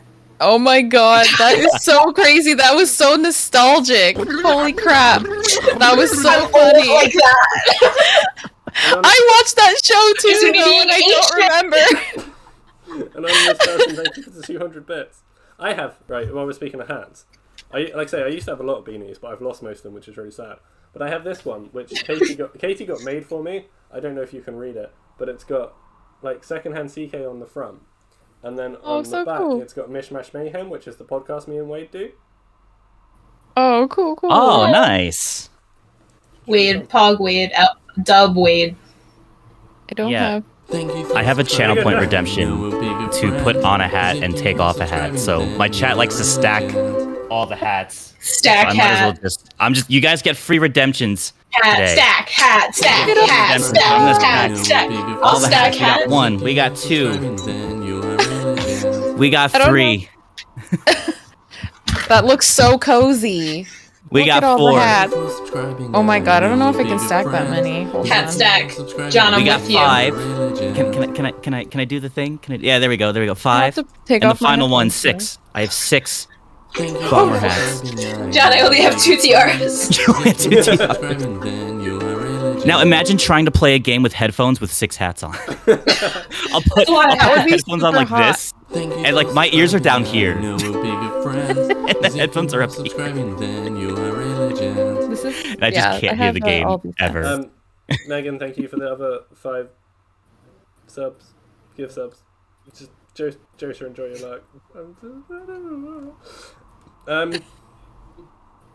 Because it's time to get more tiers. Yeah, like I said, like, sorry to sort of distract from the thing. I really wasn't expecting a massive hype train to happen. So like, this is only the 4th hype train I've ever had, like 4th. And I've never had one go That's above. hype. I've never had one go above level 2 before. And what is up with everyone? I mean, thank you. Make him cry. Make him cry. Make him cry. Make him cry. Cry. Who? Make It- him cry. It just wouldn't happen. I'm just, that's not a thing that I do. What do you mean? You don't cry every stream? Is that not normal? Right. Okay. So as we mentioned it, so one of the conversation topics I wanted to bring today is I feel like us 4 are a really good match. By the way, us 4 make a really delicious cocktail that I wasn't. Well, actually, I'm not really involved, but you Oh, 3 yeah? make a I wasn't. I didn't know how the Fireball whiskey would go with the two very sweet drinks. It's actually pretty nice. I mean, I've topped it up with vanilla Coke because I can't drink spirit straight. But like, this is a really nice drink. Ooh. Looks yummy. I mean, it's not there yet, but I have in my Discord, I have a section which is the bar, where it's where all the cocktails we've drunk on stream are there if people ever want to make them themselves. It will be in there. I'll put it in after stream. I'm going to call this one the Elementary Bells. Love it. Oh, okay. Great name. Okay. Okay. Because it's all of you guys. But anyway, I thought us four would be a really good mix for this, because I feel like me and John are both like pretty chill, like, you know, people. And then I feel like Ari's kind of like Thank a you level for up. subscribing, I know we'll be good friends. Cause if you are subscribing, then you are a Jeremy! Oh my god. Shams! I didn't even know. I was like, did CK freeze? He did. It's just Tammy being the pog that he is. Subscribing, Thank you then so you much are for religion. the 6 gifted subs. Chams pog. Yeah. Dub Chams. Um, Dub plus ratio plus Chams is the best. These have to come off Like, because I don't mean to like insult You my weakling. mods at all, because I obviously respect my mods a lot, but it is a well-known Thank you fact for across the internet subscribing, that I Channel know is the we'll king be of good mods. friends. Cause if you are subscribing, then you are That's a facts. It religion. is facts. I've seen Chams mod. Those That just, is facts. Those just to be facts. Like, that's why Prez is the luckiest Thank you streamer for in the world, because subscribing, Channel is I know we'll be good friends. Cause if you are Anyway. subscribing, then I'm you very are a excited. So thank you so religion. much. Everything is going insane. So- I will do, CK. in case I've missed Thank you anything, for I will come back subscribing, and I thank know we'll be everybody good again. friends. Cause if you are subscribing, then you are religions. But yeah, so like I say, me and John, I feel like are both quite chill people. And I feel like Ari's like the next level up, because she kind of pretends to be chill, but then she's when she gets in a boss fight, she's like, "Fuck you, you fucking fuck," and she goes insane. Chill rage is. Yes, the I'm thing halfway in between. Chill rage is the thing that's known on her thing, and then I feel like Chill rage. like Kels is just full on like energy and excitement all the time. Put it back! Right? Like she's just like, yeah. No, I love it. Like you have so much energy and it's insane, and I think it's so wonderful. But I just couldn't be like that. I feel like If you are not living 100% of the time, if Thank you are God. not screaming everything you say, what are you doing? Well, exactly. What am I doing? Who knows? Yeah. So, but then I often feel like I don't. Maybe it's just because of how I am. Today's a bit different because I've got very sort of a bit overwhelmed with it, I guess. But like you say, like I'm not going to cry. It's not a thing. But I sometimes wonder if like how I react to things kind of means people think that I'm not that appreciative because I'm really reserved. Like, because if someone does like a sub or some bits, we got 14 subs and 1,500 bits in that hype train. You people are fucking mad, but I love it. That's a lot of jumping Thank jacks. you so much. But no. Real quick, CK. Can you just tell us all again how many more subs we had to hit for you to do a 24-hour stream and 800 jumping jacks? I'm What was not the going to do a number? 24-hour stream. Technically speaking, that's also against terms of service. But I'm not going to do a 24-hour stream because I have a free. I don't know, Chad. I think I heard him say he's going to do a Hypothetically. 24-hour stream. Yeah, okay, I'm not going to do a 24-hour stream. I have a 3-month-old baby. Joe Billy Music, thank you for getting over here and joining in the fun. Oh, Joe Billy. What's up, Joe Billy? Yeah, I have. It's just not going to happen. How have I not followed you yet? I don't know, but you're here now. Thanks very much. CK 72-hour stream. Chris, you can get in the bin. Actually, it's a 137-hour stream that he's going to do. Whoa. Let me have a look. That's hype. I don't even know how many days that is. Sorry. 4. I ruined everything. Wait. Throw a random It's a number. week. It's a week Oh of no! You stream. look at the meme. They saw the meme. Not the meme. Don't show him the weed cat. They saw. I put it back. It's fine. You leaked the new starters for Gen 9. Come on. I'm so sorry. Oh my god. I shouldn't have said weed cat out like that. Weed cat. Oh my god. Okay, well, I'm up to. I know the sub goal says 31. I've just checked it. It's 32 according to Twitch. So it's currently 320 jumping jacks because it's 10 per sub. I mean, also, I didn't think it was going to happen, but I did also say, while we're talking about things like that, that if we hit 350 follows, which is now only 14 away, by the end of February, that I'd do a sticker giveaway from my merch store. By the way, I have a merch store if you do !shop. We love that. Hey, CK, I got a question. I mean, normally we don't take questions from the audience, but go on as you've gifted subs. What is it, Prez? Can I commission Very art of strict us? policy around here. Yeah, No questions from the public. Thank you. Well, I will take all of the No questions, photography. especially the ones about CK doing a 24-hour stream. Yeah. May they begin. Yeah. CK, are you going to do a 24-hour stream? No. Would you Okay, consider well, doing it's also opposite day, so that means yes, so clip it on him, and he's got to do a 24-hour stream. Clip it on him, he's got to do it. It's his word. It's also Now he's opposite gotta day, do so it. you were saying, am I not going to do a 24-hour stream? He got you. Got you there. Yeah, he did get me there. Which was opposite means he didn't get me there because what I meant to... Oh my god. Down the rabbit hole we go. Jesse says really hit him with the opposite day. I know. CK, what if I pull a tarot card for you, and if it's a one specific one and 52 cards, would you do it? No, it's not going to happen. Like you say, Darn it. none of you have a 3-month-old baby. When you do, you can talk about 24-hour streams. It's not logistically possible, but maybe in the future? In the near future? Just live stream the living room. Well, just while we go about our day-to-day life. Yeah. Like, hey You'd be guys, like gone at work for 12 hours. that's it. Yeah. Yeah, guys, I'm going. It's an empty room. Yeah. So anyway, I was sort of saying, like, sometimes I feel like potentially because of how reserved I am, it feels like I come across like not as appreciative and stuff. Because like on a normal thing, if there's a like a bit or a sub or something, it's just kind of like, oh, thanks. That's really appreciated, and then I carry on, and it doesn't. Whereas you compare it to, like I say, someone more like Kels, who's full of energy, it should be like, yeah, whoa, crazy, and like I feel like people react to that better. So I've kind of been trying to like up my reaction and be like try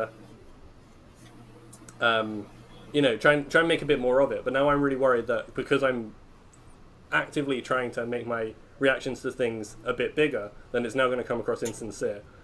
And then I wonder if you guys ever have like a similar thing where if you worry about part of your persona.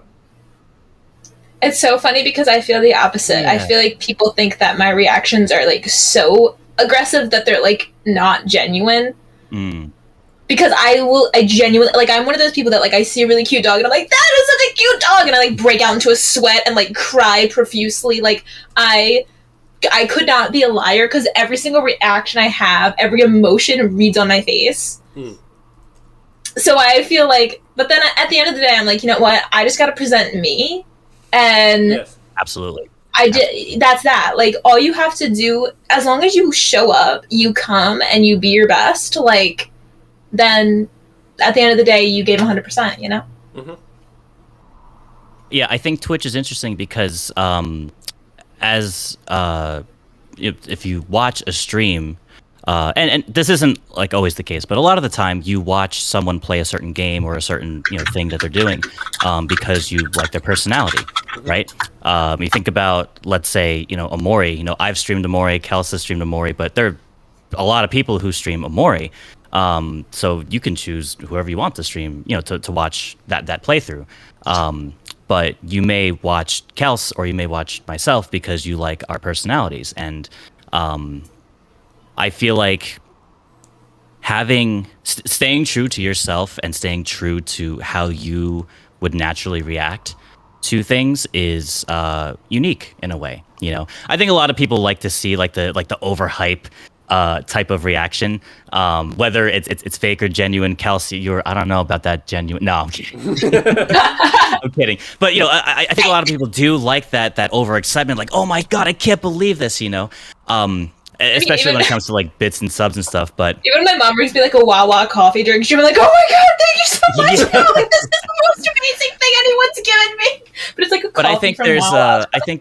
I think there's an appreciation for just you reacting how you want to react and just staying true to yourself. You don't need to become this persona in order to appeal to your audience or your viewers. Like, hey, if you'd be like, hey, thanks, I appreciate it. Like, I may not, be as hype as Kels or as quiet as this person or that. Sorry, Kels, I know I'm throwing your name there as the no, but I will. But in the same regard, I think that you are very creative, and like I can't do that, and that's like a reason why I like to watch you. Is like when you stream and when you go live, is because you're so creative. Like just the lore that you've surrounded, I'm like, wow, I could never do that. Like that's amazing. You're like. So I think that everyone's got like their niche, and if mine is screaming, that's fine. If John's is being super creative and having all this like really cool lore and like all the elements and stuff like that, everyone's got their whole like CK is the captain of wholesomeness. Like I think everyone's just you've just got to find your own niche and roll with it. I mean, yeah, I think this came up on my stream as well. This topic. And I was saying the exact same thing, as I still don't know. I like I said, I never intended to be streaming as much as I am right now. It just kind of started as a passion project to kind of get into the drawing. I was learning digital art, and I didn't really intend it to turn into anything. And I still don't know. I'm like, I quite don't know I don't think I'm just myself. I just play video games. I'm chill for the most part until we get into a boss fight, and then I scream and I curse and do all the things that I usually do. But yeah, I don't think I'm able to be like really bombastic or like really like out there. But I think it's awesome for people to do that, and I enjoy watching people like that all the time. But I'm not like that, so I feel like it would very much come off very ingenuine. And I try to at least keep my energy level at my normal state, like how I would normally be. So there's that. So I at least try to be the best that I can be, the most energetic that I can personally be on my own, the way I would normally be. But yeah, I think people can tell if you're like trying to be someone that you're not. And I think it's important to just be yourself and just hope for the best and just do you. I think that's really important. And yeah, and I think as long as you keep doing that and you find your strengths on your stream and you keep doing what you enjoy, then I feel, especially if you're consistent, I think is the biggest thing. I think you're going to find success no matter what. I think for me, for the most part, a lot of people probably see me as like mostly calm, pretty like normal. I have some like hype moments and stuff, but for the most part, I'm pretty soft spoken. It may not even seem like that on stream. I'd say more IRL, I'm more soft spoken than I am on stream. And even when I first started stream, I was a lot more like nervous and reserved and kind of talking a little bit, but after streaming for as an hour and a half, a year and a half. I've been streaming for a year and a half, not an hour and a half. I got more comfortable on stream, and I like to be excited with playing the game and whatnot.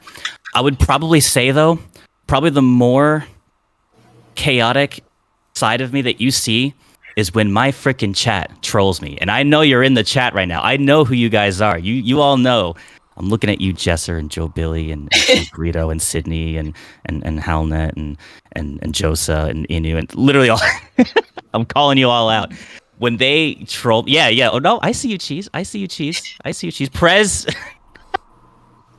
Now, Prez isn't too bad, but definitely when chat basically takes control of my stream sometimes with. The these nuts jokes are the thing that the bane of my existence. They'll set me up with something, and they'll give me a bit and throw a these nuts joke at me, and I'm just like, this is bullshit. I fell for the trap. Cock Knight 2. Yep.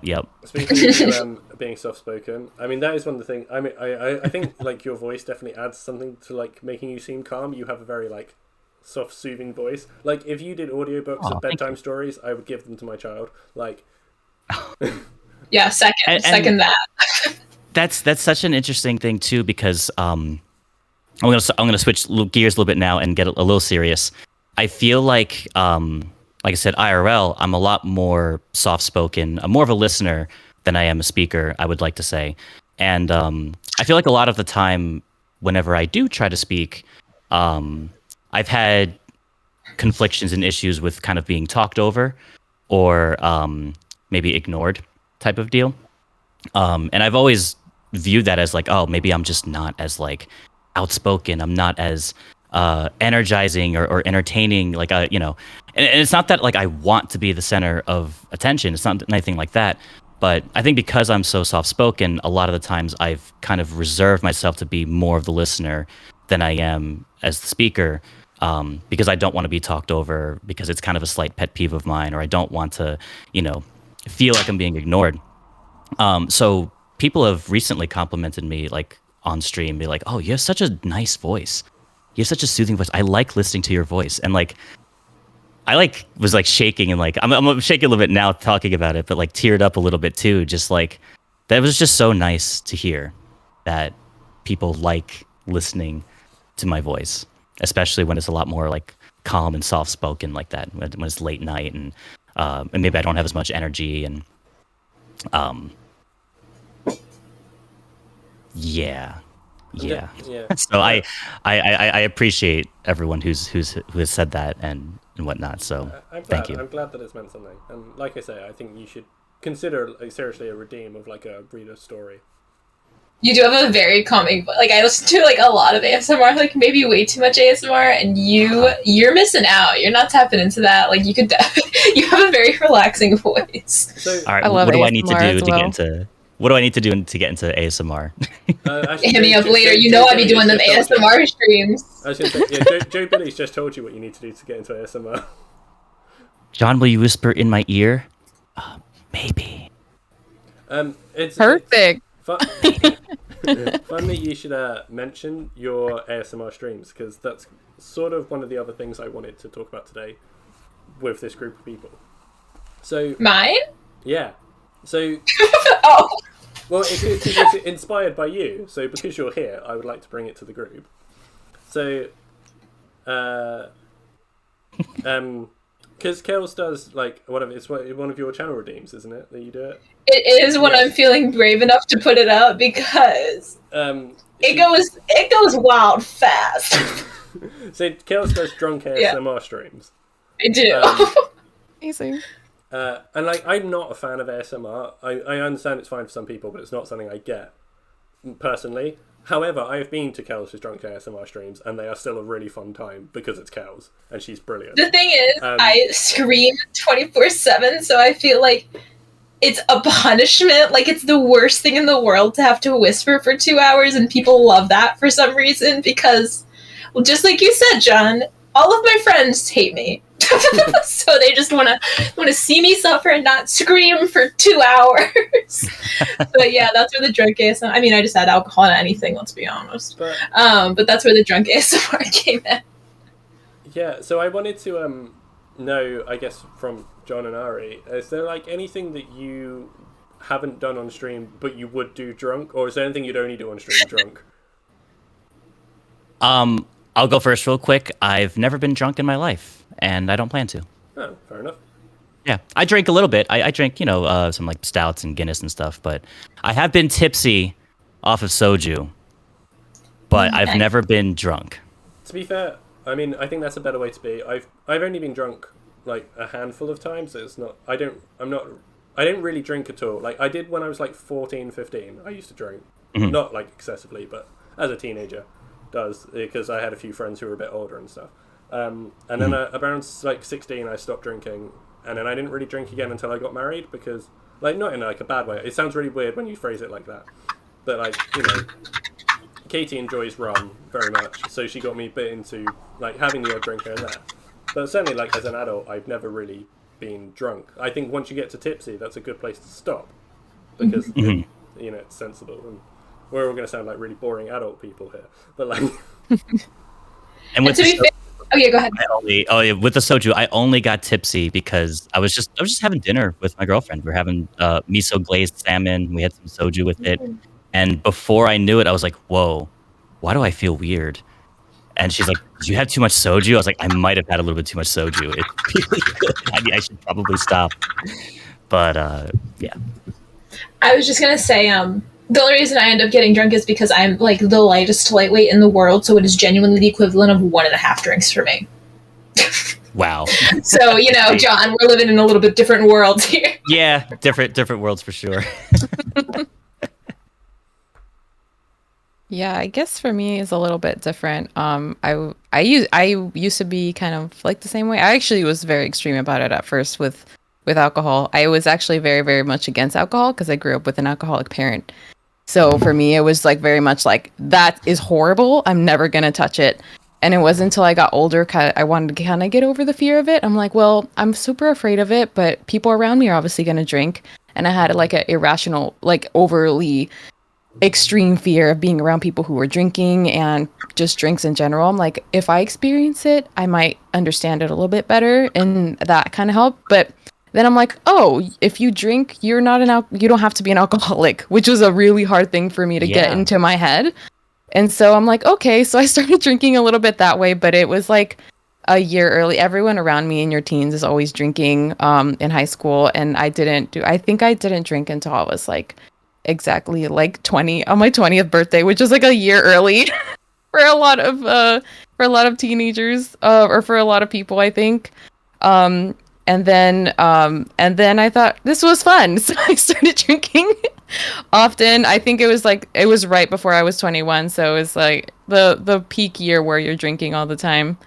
But yeah, I definitely have gotten to that point. But I also used to work with animals, so my job was like physically exhausting and quite painful sometimes. So I think I would just drink to like kill the pain a lot of the time. So that just kind of became a habit for me. But I don't drink as nearly as much as I used to. It's like I'm trying to get healthy and whatever. But yeah, I definitely enjoy drinking still. But I'm kind of leaning away from it the older I get. I think it's kind of like it becomes less and less appealing as you get older, I think. Now I'm just like, I'm like, I like tea and water. Yeah, And my I girlfriend are big wine. on tea. Yep. Wine occasionally has been the thing. But yeah, if I were to do it, I also like whiskey. I do like a good whiskey once in a while. That's my honestly, it's most of the time whiskey or tequila. It's just, it depends on what kind of mood we're going for. But I think to answer your question, CK, I think if there's anything I would do whilst drinking, I don't think I'd get to the point of drunk. I don't think I'd be comfortable being sloshed on stream. I think it would be karaoke. I think I would have to be drinking if I were going to do karaoke on stream. Right. I'd love to do that. I mean, I'd like to do a karaoke stream anyway, but I feel like, and actually I wouldn't. I'd rather do my music streams. But like a karaoke stream would be fun. But DMCA would be like such an issue doing a karaoke stream. Yeah. I did a karaoke stream once. You just have to find like really niche, obscure covers of like the background instrumentals of songs, I feel like. But also the delay. Oof. That sound delay though. Actually, and I think you could probably get away with karaoke if you like don't save your VODs. If you choose to not save that VOD, exactly. And I think you'll be fine just kind of doing whatever. But then you don't have the VOD to look back at and clip or whatnot. But that probably be like the trade off. I actually saw a really fun karaoke stream. Good friend of mine, Hyacinth, who, if people caught like the December chat show, she was on it. But she's a VTuber. But she was doing like she has like quite a high sort of, squeaky is the wrong word, it sounds insulting, but like a high voice, but she was doing like metal karaoke, but like doing like little squeaks instead of like the screamy bits, and it was really cute. Everything she does is adorable, but that was a very fun karaoke stream. So I mean, people do them. There must be a way to make it DMCA safe. But that'd be cool. I remember that the first time I got drunk on stream, I never planned on getting drunk on stream, but it was actually the first cocktail stream we did. And we were like, oh, I'll have a couple of drinks, and it would be funny. And it was, I was doing a Spyro race, so it was like me and Matt the Small were having a race to see. So we were both streaming like the Spyro Reignited trilogy, and it was the first one to complete the first 4 worlds. Was the race? And he was overly competitive, taking it really seriously, going to be like, yeah, I'm going to win this. I'm amazing at Spyro.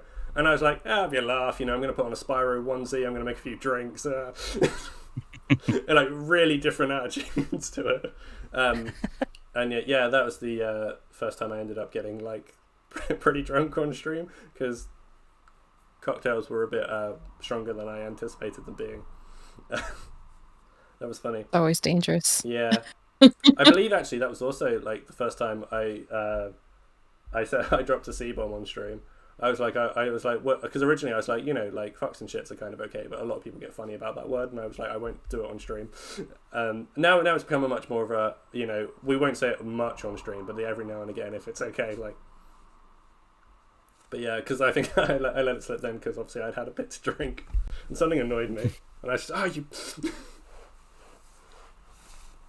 Yeah, I don't often curse. If you find me cursing on stream, it's probably because my chat's trolling me. I'm looking at you guys again, watching you. You have a very love-hate relationship with your chat.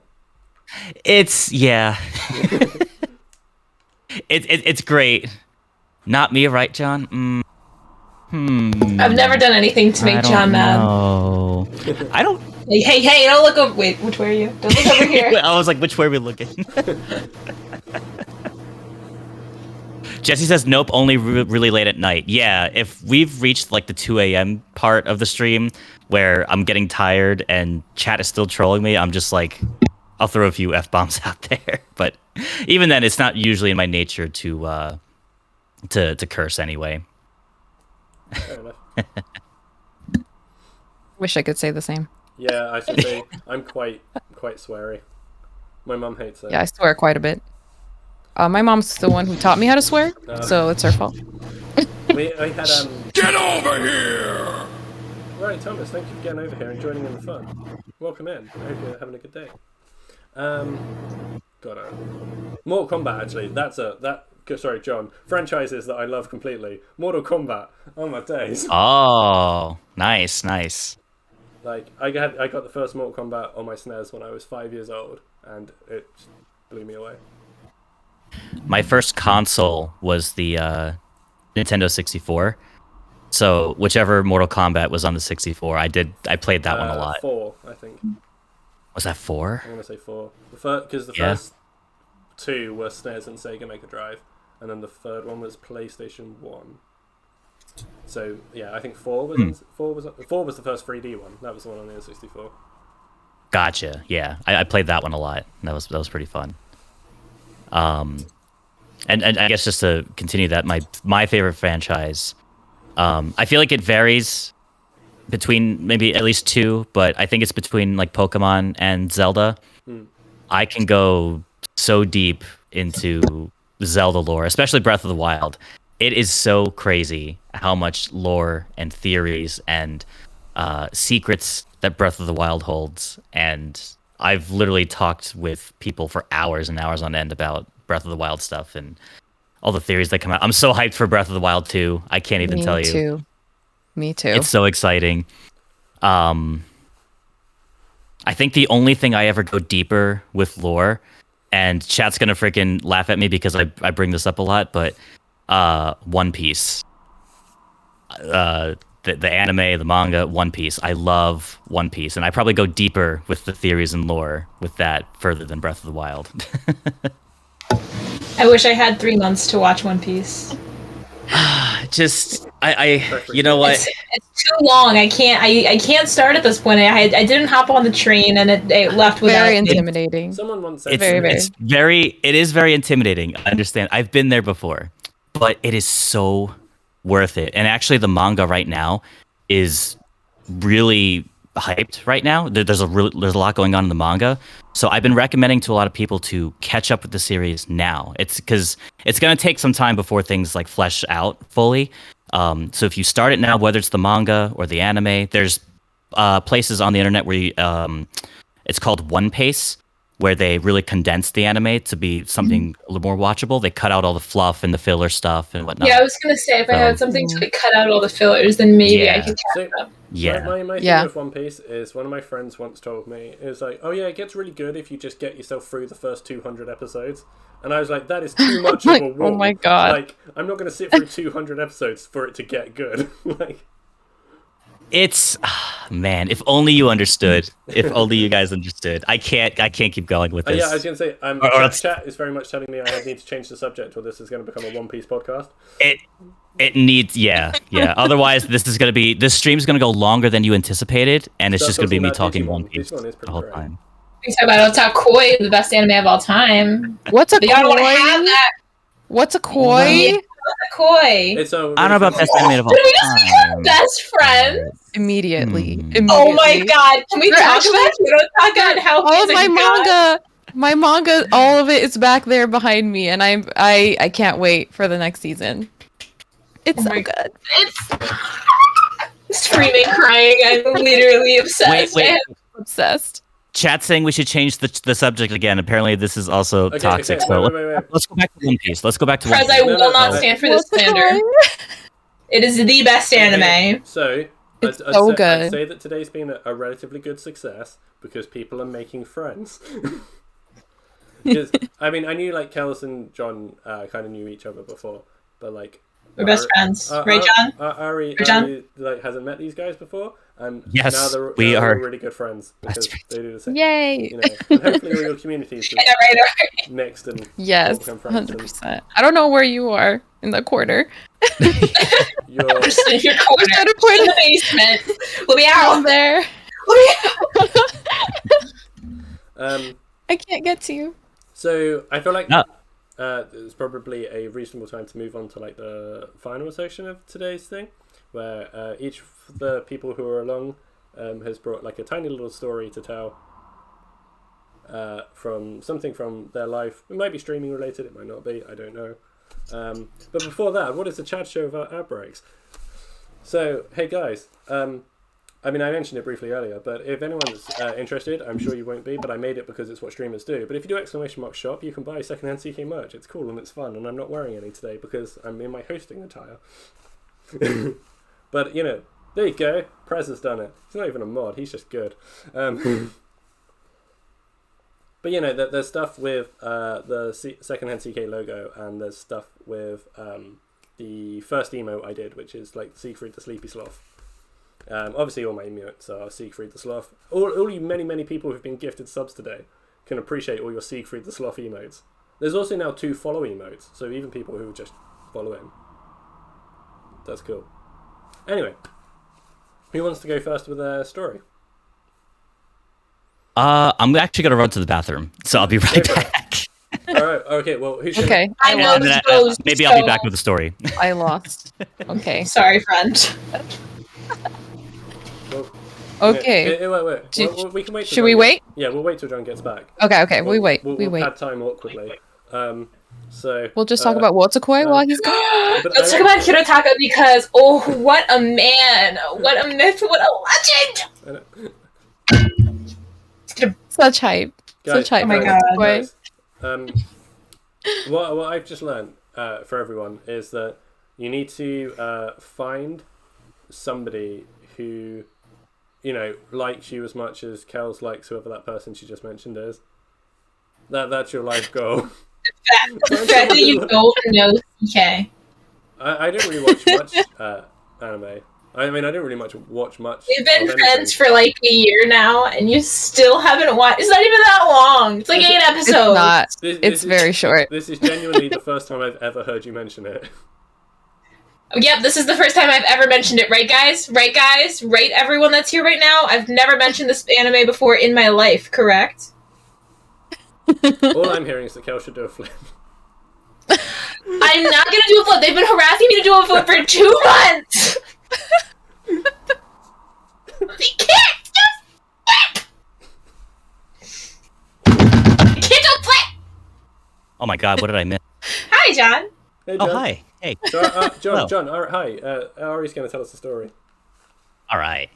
Okay, yeah. What was I gonna tell the story about? There's a few I had in mind.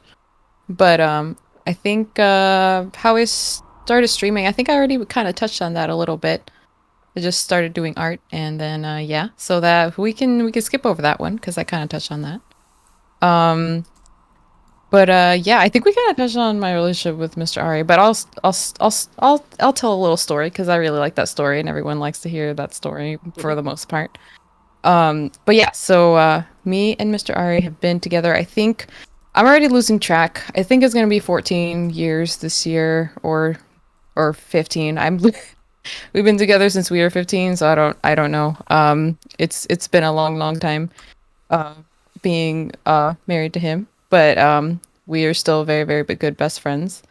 We actually met in high school in computer science class, and I actually didn't like him at all at the time. Yeah, I was very aware that he liked me, but I did not like him back, and I felt really bad. But I still thought he was a nice dude, so I'm like, okay, yeah, we can hang out, but felt really awkward around him. He liked me for a whole year before we had actually got together, and I was desperately trying to get him off my back. And then I found out that he was talking to one of my best friends at the time, and I'm like, sweet, an opportunity to get him off my back. Let's get these two together. So I tried desperately to get these two together, was going back and forth between my best friend and him. I'm like, yeah, you guys like each other. Cool. And then one day I go up to my friend and she is super upset, is like super angry or just distraught. And I'm like, what's wrong? Because they had just had a class together and we were in high school. It was like, I think it was freshman year.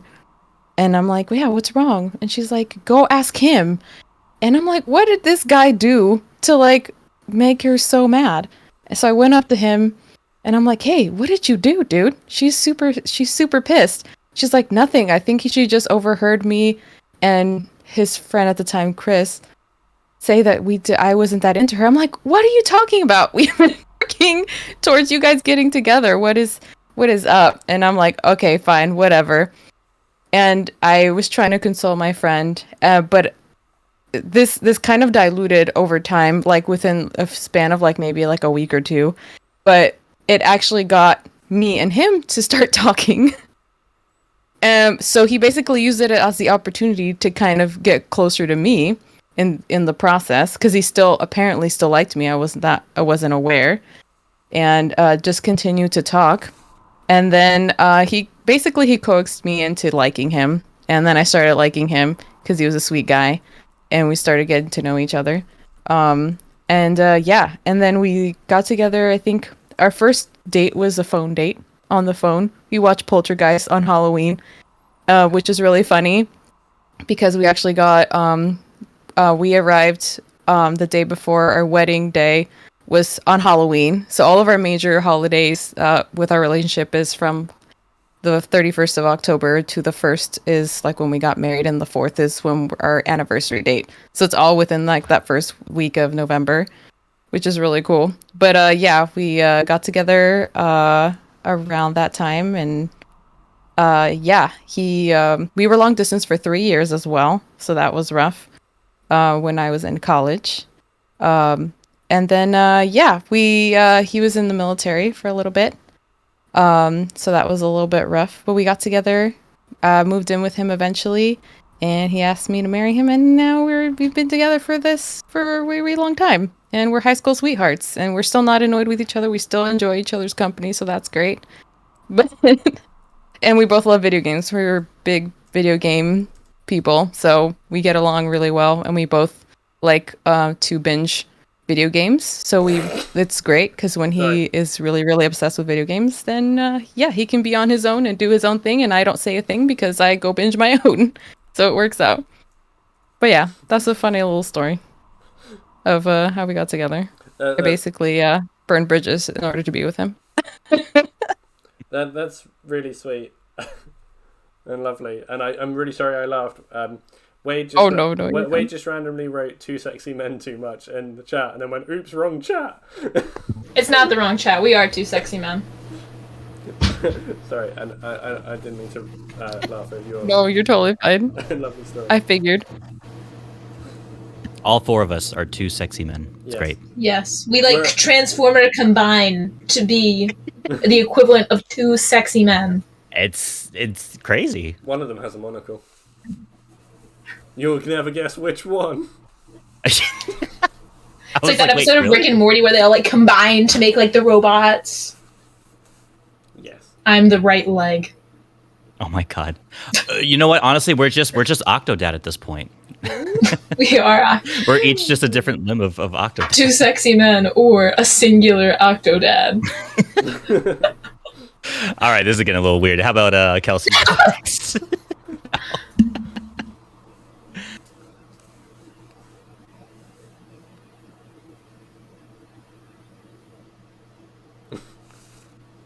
Yeah. Well, I don't mind. One of you go. All right. I mean, it doesn't. I can go. Go for it. Yeah. My story. I mean, I don't think I've actually told this. So I think this is the first time I'm ever saying this live. But I'm gonna tell the story of how I decided to become a speech therapist. Awesome. Oh, nice. So, just as everyone knows, like I'm super passionate about my job. I work with kiddos with severe disabilities. I love it.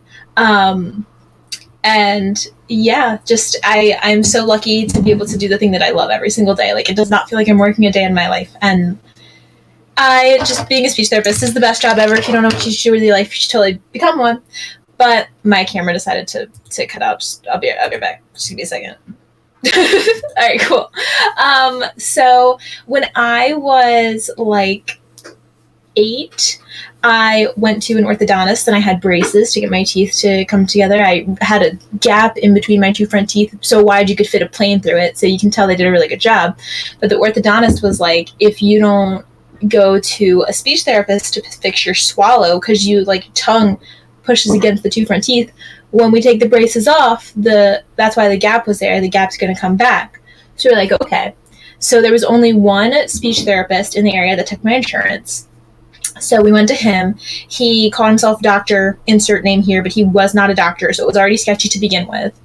And he gave me like a folder with exercises to do to like practice a tongue movement technique. And I remember like the second time I came in, he yelled at me and my mom for forgetting my folder. And I was like, what the heck? Like even at 8 years old, I was like, this guy's a jerk. Like my mom was like, he's a jerk. And he had it made because he got to hang out with kids every single day. Like his room was covered in drawings from kids. And I was like, this is so cool. And I wanted to be a teacher or a princess up until that point. So I remember little 8, 9-year-old me. I'm really happy that you succeeded on the being a princess part. Yeah, just making all of my dreams come true one by one. But at little 8 or 9-year-old me was such an Aries and held such a vendetta against this man that I said, you know what? I'm going to run you out of business. Because he was the only one in my area, like begged my mom to go to a different one. And so I really wish it was a heartfelt story about like me having an amazing therapist and wanting to be just like him. But the only reason I ever got into this career was because I wanted to run this singular therapist out of business. So there you go.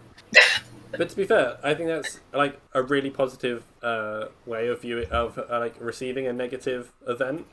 Like you had this really terrible therapist, and it didn't make like to a lot of people. Then be like, oh well, I'm not going to bother with speech therapy. But I like that you've gone, no, I'm going to just make this better for other people who are in the same situation. And like, can we all take a moment to appreciate what an absolute like everyday hero Kels is for like helping disabled kids all day, every day.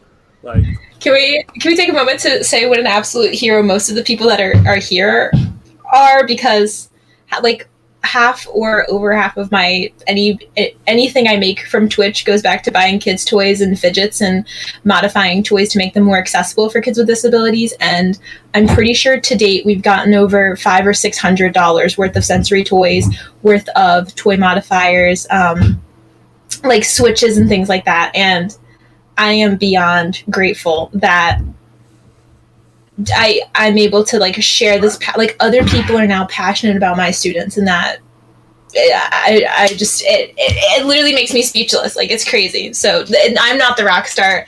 Everyone here is the rock star. But you are. Yeah, so it's all a vendetta. And that means I've been wanting to do this since I was that young. My my dream never swayed. I picked one dream and I stuck with it for like the entirety of my life. Nice. But no, that's really cool. Yeah. All right, John, you're up. Let's hear your story, John. I gotta use the bathroom again.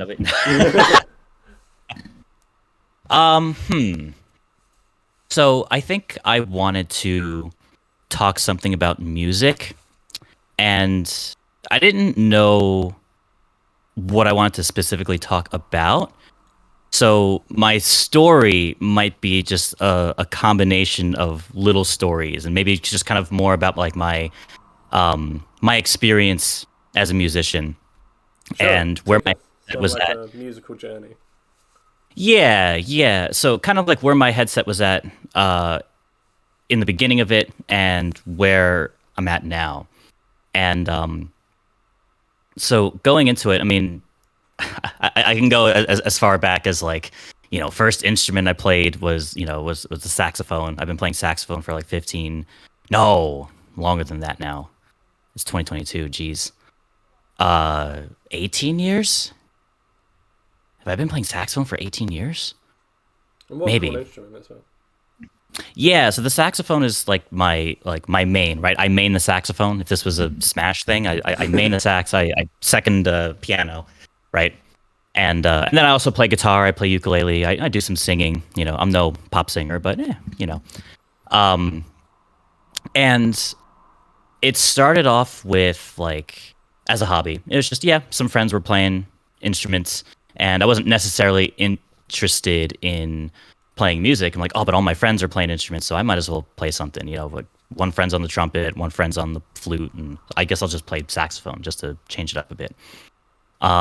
Little did I know that it would become such a big passion of mine down the road. And it wasn't really until high school where I started to cultivate that passion to continue playing and picking up more instruments and learning the piano, learning the guitar. And at first I was like, all right, I think I want to do like music performance as like my thing, going to college, thinking of what to do. And I auditioned for the Berklee College of Music up in Boston. So I prepared. That's actually a pretty a story in itself. I probably could have just done that story and called it a day, but guess you're gonna hear my life story instead.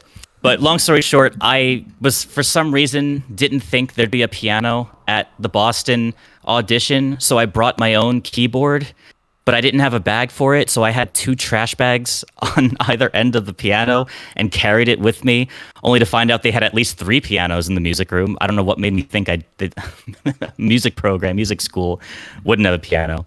But I was like, you know what? I'm going to play my piano anyway. And performed it. I played Root Beer Rag by Billy Joel, which is a ragtime piano type of thing.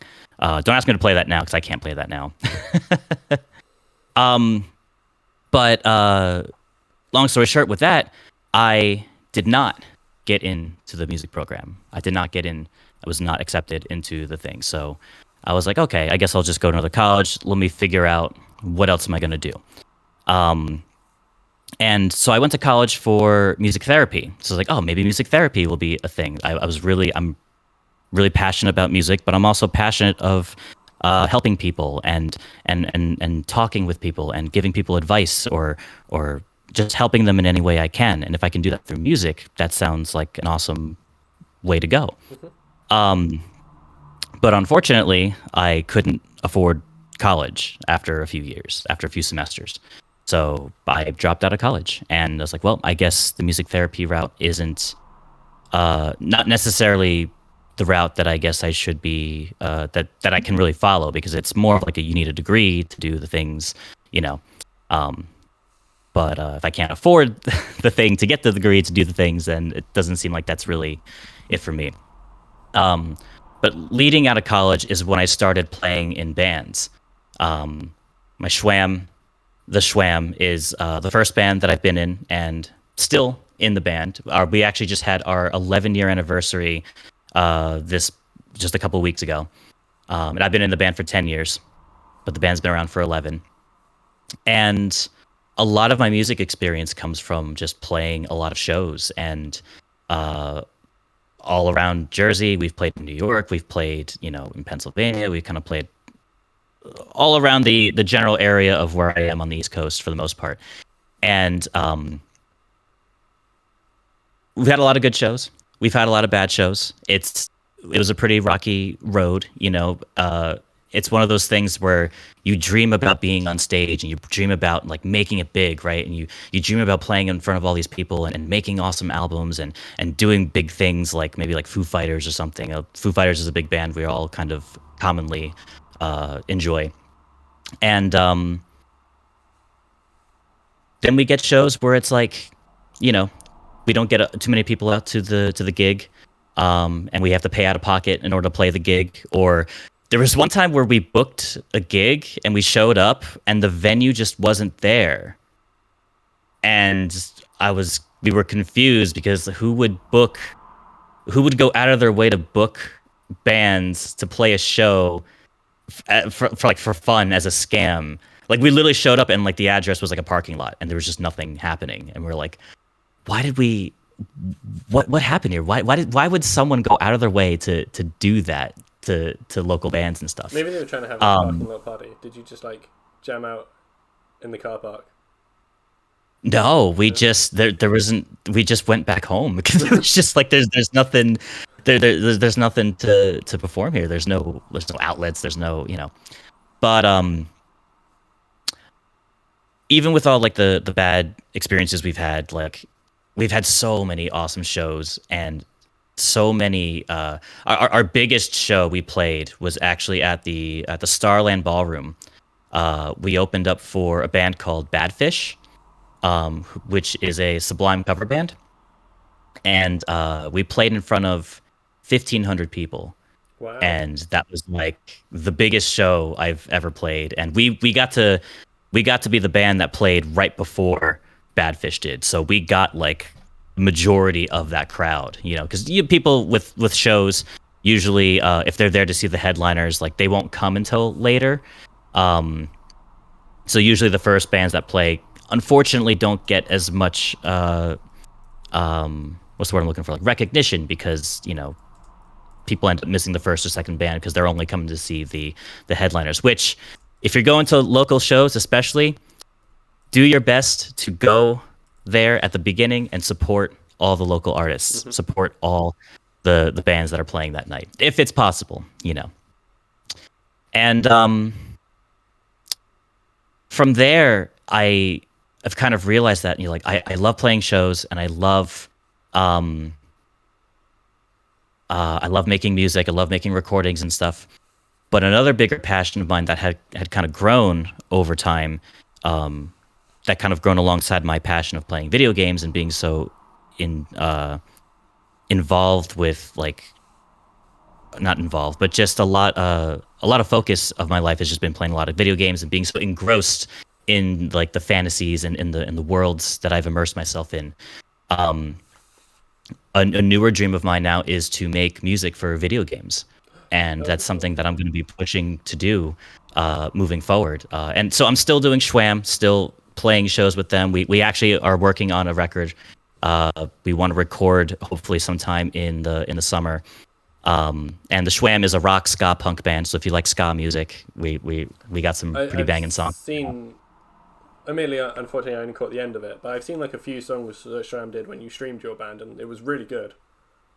Yeah, thank you so much. We have a lot of energy. We have a lot of fun. So I'm still doing that. And Elementality hasn't played a show in a while, but Elementality has kind of become part of like a music / stream / experience here on Twitch.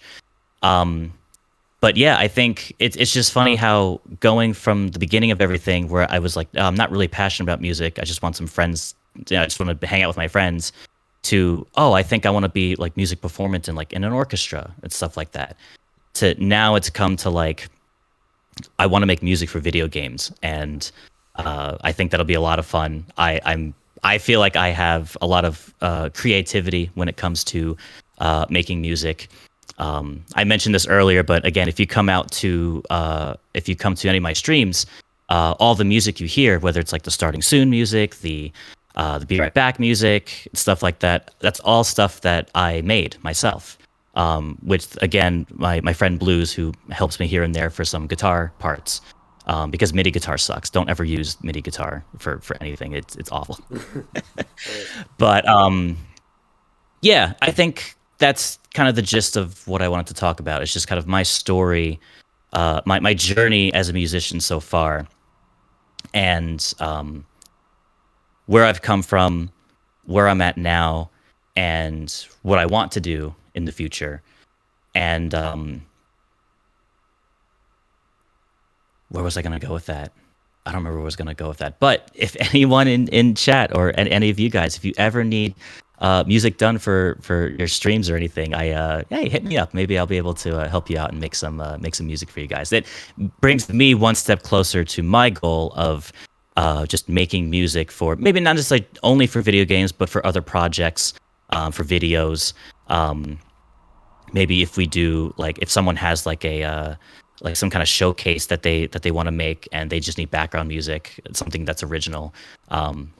Yeah, just in general. But video games is kind of the big thing. I would love to make music for video games. That's like my number one like dream at the moment now. Saying that, like, you do the little like keyboard fanfare when somebody subs. Yes, I play the end of the Super Smash Bros. Melee ending. I didn't realize that's where it was from. Yep. So instead of screaming, Super Smash Brothers Melee, I go, thank you for the sub, SecondHand CK. That's a shame that's not yours. I was just gonna say, because that sounds really like a very Zelda vibe, opening a chest music. I was gonna say it sounds really video game, but that's why it sounds video game, because that's probably the one thing on my stream that's not original. Damn. Well, I mean, your other music's good too. That was just the one that screamed video game to me, but obviously because it is. And it's because it is a video game. Damn. All right. Well, but I mean, I know Joe Billy's just said it, but I'm absolutely going to steal his idea. Hey, if you ever want to write music together, I'm totally down for that. Joe Billy trying to get that little promo in there. So Joe Billy and I actually did write a song together, and we are releasing that song in March. Awesome. It's called Storm. Joe Billy is actually a folk punk artist himself, cool. And we kind of took the tribal elements of Elementality to with his folk punk song, and it kind of turned into this kind of almost piratey kind of sounding, like punk, but it kind of sounds like a little piratey maybe. Yeah, March 25th we will be releasing that single out. It's called Storm, and that's going to be super exciting. Awesome. So to finish things out then, I guess it's time for my story. I thought, it being February and all, with Valentine's just passed, even though famously I don't celebrate Valentine's, I thought I would tell a nice romantic story, although I suppose Ari's is also really adorable. She's kind of beat me to it. But I thought I would, and any of my IRL friends will probably know this story. Well, will know this story because I also told it at my wedding. But I thought I'd tell you the story of how I proposed. Ooh. Yay! So what it was is basically Katie went to uni in a city called Bath. It's named that because when the Romans took over our country way back when, they built a spa on the natural hot springs there. And you can still go there. It's really famous for its spa. So she really loves that city. It's about 2 hours away on the train. I thought, for Christmas 6 years ago, I brought her tickets, train tickets to go down there. A day at the spa, booked a table at her favourite restaurant from when I used to visit her at uni. And then sort of thought, we'll go out, have a really nice day. Made sure she took her keys with us because the day before I gave my mum the key to our flat, my key. Got her to come in while we were out and cover the place in pink tulip petals. So it would be all nice. Which we chose because pink tulips was the first flowers I ever brought Katie. So we did that. And so basically it was really nice. We went out, sort of got up really early, got on the train. That was all fine. I'm sort of every 10 minutes trying without Katie realising to be yep, still got the ring, everything's fine. But it's constantly pretty high levels of stress. like compared to normal. We get down to the spa, it's all fine. I was like, damn it, I'm gonna have to now put my clothes in like a locker for all day because you do the whole thing in swimming trunks. But I was like, I'm sure it'll be fine. They're not gonna get robbed. Everything's gonna stay safe in there. And the thing we had, it was like you could be in the pools sort of all day. They had 2 indoor pools, and then they have a rooftop one, where it's like you sort of look out across the city, and but all their stuff's heated by like the natural springs and things. So it was February, so it was a bit cold and rainy on the roof, but you're from the shoulders down, you kept warm. And like where it's all natural water, it's supposed to be very good for you. And then we booked like a treatment, which unfortunately I cannot remember what the name of it was because I'd love to recommend it to you all, but it has some stupid name, I forget. And when we went to go and do that, we were like, we were waiting at the meeting point, and there's loads of other couples who were having things done who are all like hanging out, and then there'd be like people in spa uniforms would turn up and be like, such and such a name, and they'd be like, yes, that's us, and they'd go off and probably have a massage or something, which is what normal people do. But I'd booked this weird thing because I was told, yeah, it's a specialty at this spa, and only like a handful of spas in the country do it. And I was like, well, when in Rome, no idea what it is, but let's go for this thing. And then everyone had gone except me and Katie, like had been taken off to their place, and then all of a sudden these women in swimming costumes turn up, and we're like, hi, are you Chris and Katie? And we're like, yeah. And they're like, cool, come with us. And we're like, oh god, what's going to happen? No idea what this thing is. They take us down this really long, windy corridor to like some secret room, which is a lot darker than everywhere else in the spa. Like just in some back room or something, where like the door is half underwater. And we were like, I have no idea what's going on. Katie, obviously having the best, like a really good day so far, was expecting a lovely time, being quite good at the whole small talk and chat with these people. I remember them asking vividly, like, oh, how are you feeling? You know, hopefully the spa's relaxing you. You're not too stressed today, are you? And I was like, oh, if only you knew. But, yeah, I was like, a little bit. It's fine.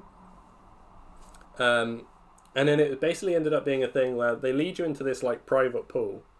They sort of attach floats to your, like, wrists and your ankles, so I guess you're, like, a bit more buoyant. And then they kind of cradle you like a baby and just swish you around in the pool. And it sounds really weird. And to be honest, for like the first 10 minutes, I was just like, the fuck is this? Like, I don't get it. But once you kind of get into it, it is really relaxing. I don't know if it like clicks in with some reminiscent thing of like being in the womb or something. I don't know if that's like some sort of nature. It is like the thing in New Girl. You're right. There is a sketch about it in New Girl. It's very similar. But yeah, they just kind of like swish you around, and like they asked beforehand, they were like, oh, do you have any like particular pains? And I was sort of like, well, I do a lot of lifting at work, so I quite often get like lower back pain, which seemed to result in about halfway through this thing, there was a bit that ruined my relaxation when she basically started kneeing me in the back. And I asked Katie, I was like, did this happen to you? And she was like, no. I was like, oh, it must have been that lower back pain thing.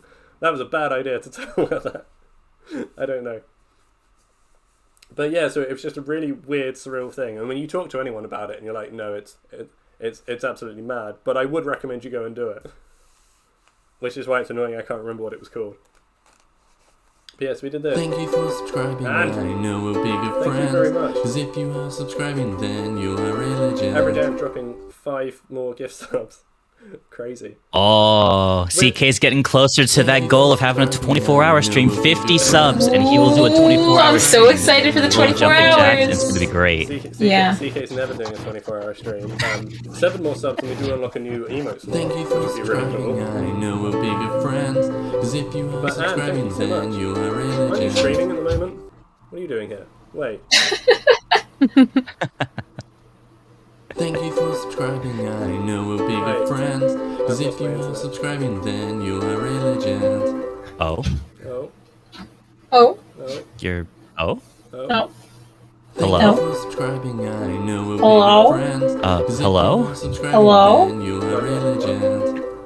Why are you saying hello? They want chocolates! I'm confused.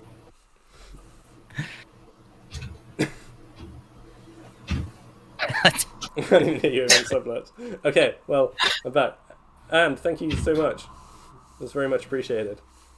You generous man. Yeah, so anyway, we had this weird swishy thing. We then went out and we had our dinner. The restaurant was a lot less good than we remembered it being, which was a shame, but it was still nice. And we got on the train to go home. Now, it was at this point I realised, hey, look, I've come up with this really cool idea that, the flat's going to be all really decorated when we get back. It's going to be really romantic. And then I was like, I don't know how, I've only told my mum to decorate the living room. Like, when we came in, it was like the door, and then there's a corridor to the living room, which at our bedroom was like the first door on that corridor. And Kate was Kate basically slept for most of the train journey home, and then was like, I'm really tired and I want to go straight to bed.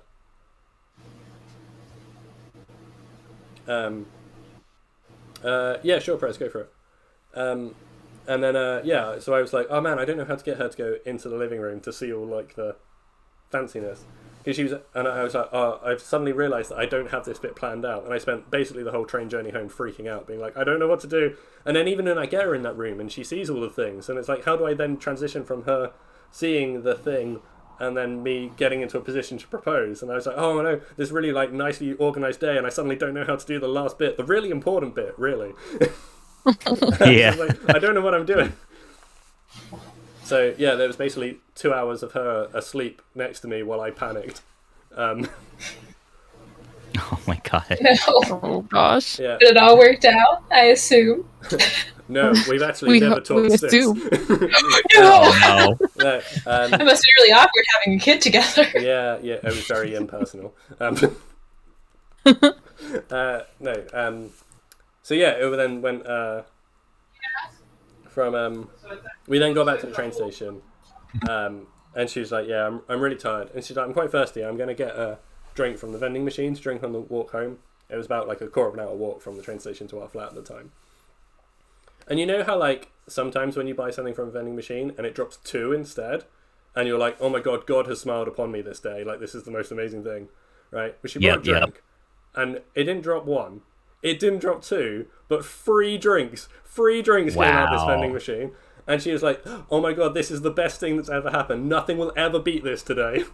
And I swear to God, I was like, I almost just didn't do it. I was just, Oh no. I was like, Oh my god. I was like, Did she know? I was like, I don't think I can top. No, she didn't. She had no idea it was going to happen. And I was like, I don't know if I can top the vending machine. I've never seen her this excited.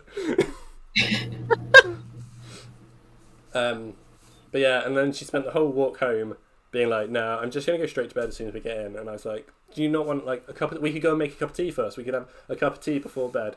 We could have a cup of tea, it'd be fine. And she's like, no, I'm just going to go to sleep. And I was like, don't you want to go and see the daegu? Which cows are a real animal. And he's like, don't you want to go and see the daegu? And she was like, no, I'm just going to go to bed. And she's like, it's been a really long day. It's been lovely, but it's been a long day and I just want to sleep. And I'm like, oh God, I don't know what to do. I was like, because I just had no idea. I was panicking. And then we got in and opened the door. And luckily, my mum had put petals along the hallway as well, which I didn't know she was going to do. But then Katie opened the door, said the words that are scarred into my brain forever, where she saw like the tulip petals along the floor, and she looked at me and went, should I be scared? And then That's not what you want to hear. Yeah, exactly. And I was like, no, I just wanted it to be a nice day for you. I thought it would be a nice thing. So she then follows the tulip petals into the living room, where the whole like room, and it's open plan with our kitchen in the flat as well, but the whole thing was like tulip petals everywhere. There was a massive bunch of flowers on the table. Again, I didn't know she was going to do this, but Mum had also put a bucket of ice with champagne like on there, and she'd got some pink flowery like fairy lights. So nice. my mum's great, and she'd done a bit extra for me that I wasn't expecting. Mom saves the day. Yeah. And then she was like, Kate was just like, what's all this? And I was like, well, you're amazing, and I just wanted everything to be special for you. Have a nice day, your Christmas treat that you're not getting till February. And I sort of took her over to the table and sat her down, got down on one knee and was like, will you marry me? And she said yes. Oh, it's so cute. And then, it worked out. Happy ending. and then then we were like, wow, this is exciting. You know, we're engaged and we should tell people. Well, we wanted to tell people because that's what you do. But then we realised also it was like 11:30 at night and everyone was asleep. So we were like trawling through Facebook, like who's still online, who's awake, who can we tell? Yeah. Because we didn't want to just put out like a Facebook post. We wanted to like, you know, talk to people. And I think it was like, you know, she phoned one of her friends and I phoned Wade. I don't know if he's still in the chat. I literally just phoned him then and was like, yo, we just got engaged. Want to be my best man? Cool. Aww. But yeah, and then it was like, so now what? And she was like, well, I am still tired and it is a long day. Should we just go to bed? And I was like, yeah, okay.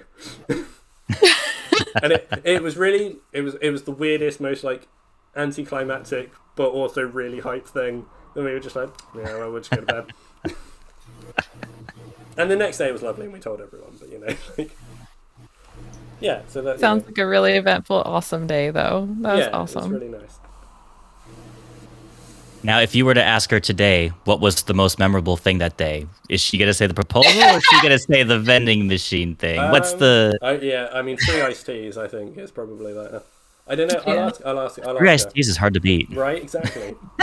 And especially when you think vending machines, like, typically are very expensive, like, for a single drink. But if you get free drinks from them, quite good value. Yeah. It's even more expensive when you try to get a single drink and you don't even get that single drink. Well, yeah. Right? Oh my God, yeah. I'm surprised you got 3. Well, yeah, we were too. I'm surprised if I even get 1. And that's it. So, yeah, it was a very big day. Okay. Awesome. Right, so all I can say now is thank you so much, guys, for being on the chat with me. It's been really nice having you. Yeah, thanks for having us. Thanks for having us. You know, like I say, this is the first episode of this being a proper, like, official series that's going to happen. You know, there's going to be one of these every 2 months for this year. So the next one will be April, all going to plan. And yeah, so it's been, and thank you so much everyone for being here and all your mad generosity. Like, we started today. Like, let me get the stats up. Wait. So we Claps for everyone. Claps for everyone. Round of applause. We started today on 229 follows, and we're now on 338. So that's an extra 9 follows today. We started today on 16 subs, and we're now on 43, which is ridiculous. I've never had this many subs ever. That's an extra, what, 27 subs today? How many extra to do 800 jumping jacks? That would be another 37. Please don't do 37 more subs now. There would be no need. It would be so extra. Please. That would be... Wait, what's the total number of jumping jacks now? 430. 430? Perfect. How long do you think it'll take you to do that? You're doing them on stream, right? Yeah, I said I would do them in my first stream in March, so next weekend. Yeah, I don't know how long that would take. I mean, you can, just in case, like, just plan maybe, 24 hours, and then from there. I could. You're technically not wrong. Right.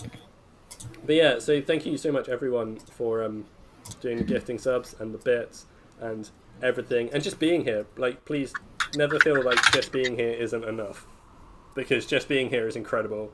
I'm a really awkward, weird little dog, and anyone who comes to spend time with me it's incredible that you do that, because you're all beautiful, wonderful, amazing people, and your time is so incredibly valuable. And if you're spending it here, then that's just insane. But I'm honored to be a part of the first episode. Yeah. Me too. That's it. Like I say, you guys are all really great, and it's been so lovely having you. Trailblazers. So 2 months from now, you're having your second episode, right? Yes. So, CK, have you never seen an end of my stream? No, I don't think I have. Oh, then I don't. Maybe we're not. That's loud. I think I heard the special guests for the that's happening 2 months from now. I think it was Ari Mentality,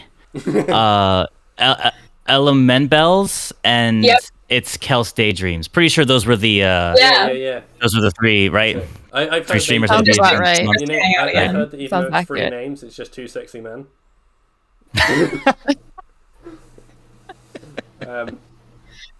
But anyway, so yeah, first, like, do you want to go around the circle and just sort of talk about what you're doing on streams at the moment, when people can catch you?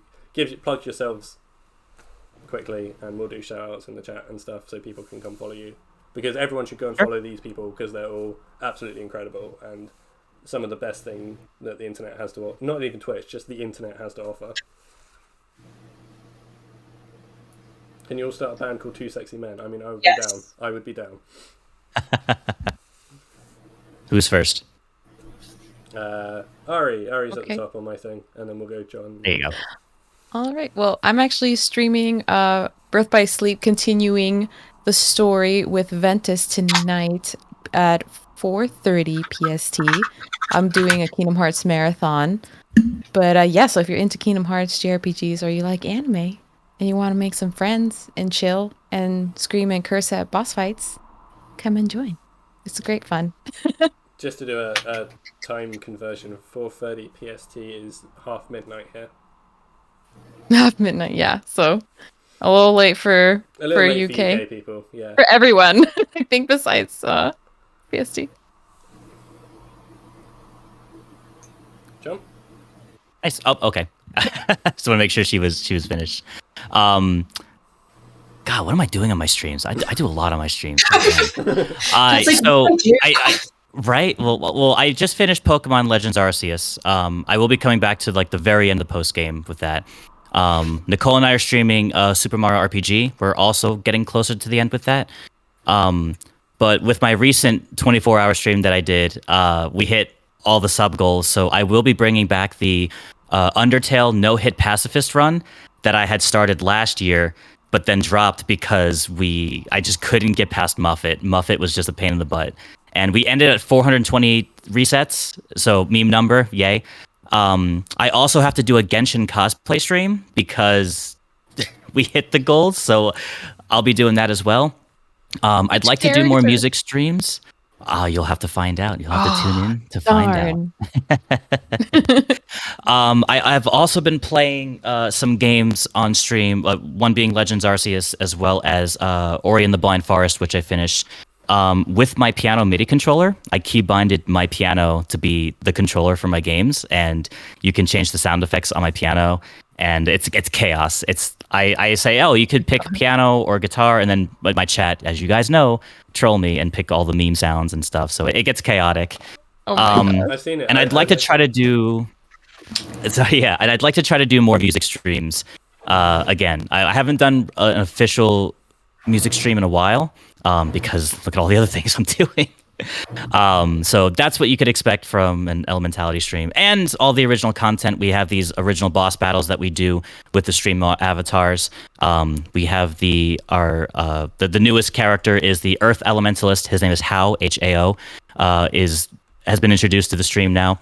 We also have some animal bosses that are original, as well as the Water Elementalist Kai, who are the boss battles on our stream. So if you want to take a swing at them, try to take them down on my stream, come on by and redeem those channel points and get your butts kicked, because you're probably not going to win the boss battles right away. I'm just going to tell you right now, but it'll be a challenge. What's the thing you've been doing recently as well? I've sort of lurked in it a couple of times, where you get all your chat people in like a game. It's like a pixel art dungeon thing. Oh my god, yeah. So I also do community nights every now and then, and sometimes it's Mario Kart, sometimes it's Gartic on stream. But the recent one is called Kukuro, and it's this game that's on Steam for like $5. It's an amazing community game. There's so many different mini games that are involved. It's crazy, yeah. I would even recommend, if you guys do community nights, download Kukuro. It's a lot of fun. There's like dungeon crawling, there's like red light, green light, and you play with your chat. The chat just talks right there, and everyone can play and participate. It's a lot of fun. Yeah, we'll be doing some more Kukuro as well. I see the addicts in here: Joe, Billy, Cheese Burrito. They're addicted.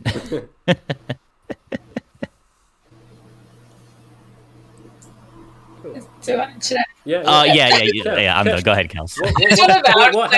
What happens in Kel's world? Wait, first, before I even do that, I am a sound effect on John's piano, so if you go to his stream, you can redeem the Kel's Yoshi as a piano sound. Right. Yep. Cool. So literally, as I'm playing the game, it's just you just hear Kels say Yoshi. Wait. I think this is a new thing. Okay, that's now. I think like Ari, we need to work together here. We need to get ourselves on John's piano. You know what you have to give me, Ari. I have to do the Pika Pika. And you can just send me the sound file. You don't have to like re-record it. You just send me the sound file, and it's just boom right there. That's it. It doesn't have to be Pika Pika. You can do a different noise. No, it doesn't. It doesn't have to be. But I feel like we should try and get ourselves on John's piano. Yeah, that sounds great. Down. Real quick, so the sound effects. I have like Sydney saying hello, and then there's me saying like a lot of salami. So it's literally just like a lot of salami, like a lot of salami, like a lot of it's literal chaos, and it's a lot of fun. Oh my god, that's great. But yeah, my name's It's Kells Bells. I host the only Disney World for weebs. That is my channel, I guess. I don't know. We're all just like friends who kind of hang out, like watch anime and chill. I stream every Tuesday and Thursdays. We do like indie horror games, kind of, sort of. Sometimes my mental health takes a tank and we just like snuggle up and drink hot cocoa and vibe and chill. But yeah, every Tuesday, Thursdays at 4:30 p.m. Eastern Standard Time. I feel like that's 9:30 UK time, but I don't actually know. And yeah, we do anime nights sometimes in our castle. So, you know, it's just, we do things. I'm really bad at this. But, yeah, that's it. And we do not do flips. I just want to precursor that out there for literally every single person requesting I do a flip. We do not do flips in the castle. I'm see a flip. I'm pro flipper. I do not. We are. When John is a dolphin. Facts. Maybe. Confirmed. Maybe. I have a fin underneath my hat. You don't know. Maybe Ari and I should also just say, like, when we actually stream, like since Kel said, you know, Tuesday, Thursday. I do Monday, Wednesday, Friday around 7:30 p.m. until who knows. It ends at 12 sometimes. It ends at 3 a.m. sometimes. It's chaotic. Yeah, the times that I stream regularly, that's a good idea. Right. Friday, Saturday, Sunday, and Tuesday at 4:30 to 5. I'm a little like back and forth depending on how I'm feeling. But yeah, mostly it's from 4 to 5, usually 4:30 most consistently lately, until I get tired. And it's usually around like 11 midnight. So for me, so yeah. Yeah, whenever you want. You do like what, 7 hours is like your normal stream length? Yeah, my normal stream length is at least 6 hours, but the last couple ones have been like 7. My longest have been like 8-ish hours. Good. But yeah, and do that 4 times a week. It's really nice actually, like because like on days when I'm working and stuff, I'm like, oh, you know, I can't watch Ari stream, but you'll still be on when I finish work, and I can be like, oh, I can just pop in for 10 minutes before I go to bed. Yeah. Whereas it works out. Very occasionally I can do that with John, because sometimes he'll get lost in whatever he's doing. And I'm like, hey, John, aren't you going to work soon? And he's like, yeah. I've literally told my chat, guys, the new end time is going to be midnight. I can't go on beyond that. And then it's been 2 a.m., 3 a.m. And I work at 7:30, so it's like... Ugh. John's wild. Yeah. John drinks Fireball and stays up until 2 a.m. I drink coconut milk, ramen, go to sleep at 10:30 every night. We are not the same. No.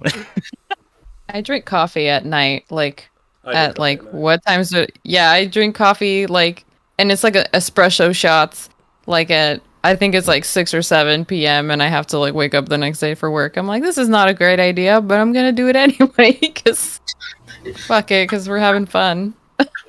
I mostly only drink water, and because of that, I have the worst bladder in the world, and I have to use the bathroom, and I'll be right back. Me too! Well, wait one sec. We're like a minute away from finishing. Okay, I'll hold it. Okay. We're about to end. That's it. Hurry up. I'm just going to raid out. I can't keep my inner water element element. Hey, CK, can I do a Kel's goodbye? Is that okay? Go for it. Please do, if it's your thing. Just everyone, you might want to like lower the volumes on your computer. Oh, God. Okay. Lord. Are you ready? Go ahead. Thank you so much for being here! I hope you have a wonderful, awesome, super amazing, incredible, super fantastic, rockstar rest of your day. Here's all love and happiness just for you, and I hope to see you on the metaverse. Bye! That was really fun. I enjoyed it. Perfect. That wasn't too bad. That was great. Yeah, Yeah, it wasn't bad at all. I had the hat for padding on my ears, so it was fine. There you go. Perfect. Yeah, every time I do it, I get my ears! Right. So, the only thing left to do is to go raid another wonderful friend. So, how about...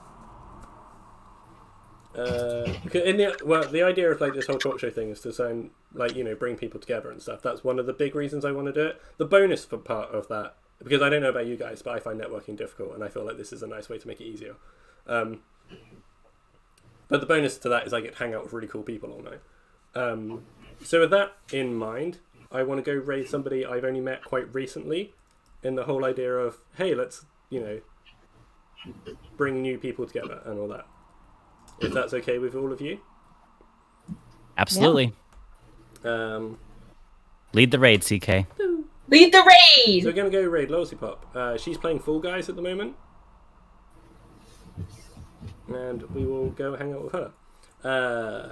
So, as normal things, here are my socials. If you want them and don't have them, you can check out the Twitter for announcements on what I do. YouTube, where I put on my past VODs. I've just started putting up in... Get over here! Inertia, thank you for getting over here and joining in the fun. Last minute follow, love it. Yeah, YouTube, I've just put up in my entire In Sound Mind playthrough is now on there if you want something a bit spooky, and I've just put up the first... Get over Celeste. here! Inu, thank you for getting over here and joining in the fun. Another last minute follow. Check you guys out. Hey, you. Yeah, I've just put up the first part of Celeste if you want something poignant and beautiful. And then this VOD will go up there as the start of a whole new show on my YouTube. It's going to be fun. Or you can join in the Discord if you want to chat to some of the wonderful people who are there in between streams. And that would be really nice. Yeah. So here is the raid message, or the sub-raid message, which apparently a lot of you are now.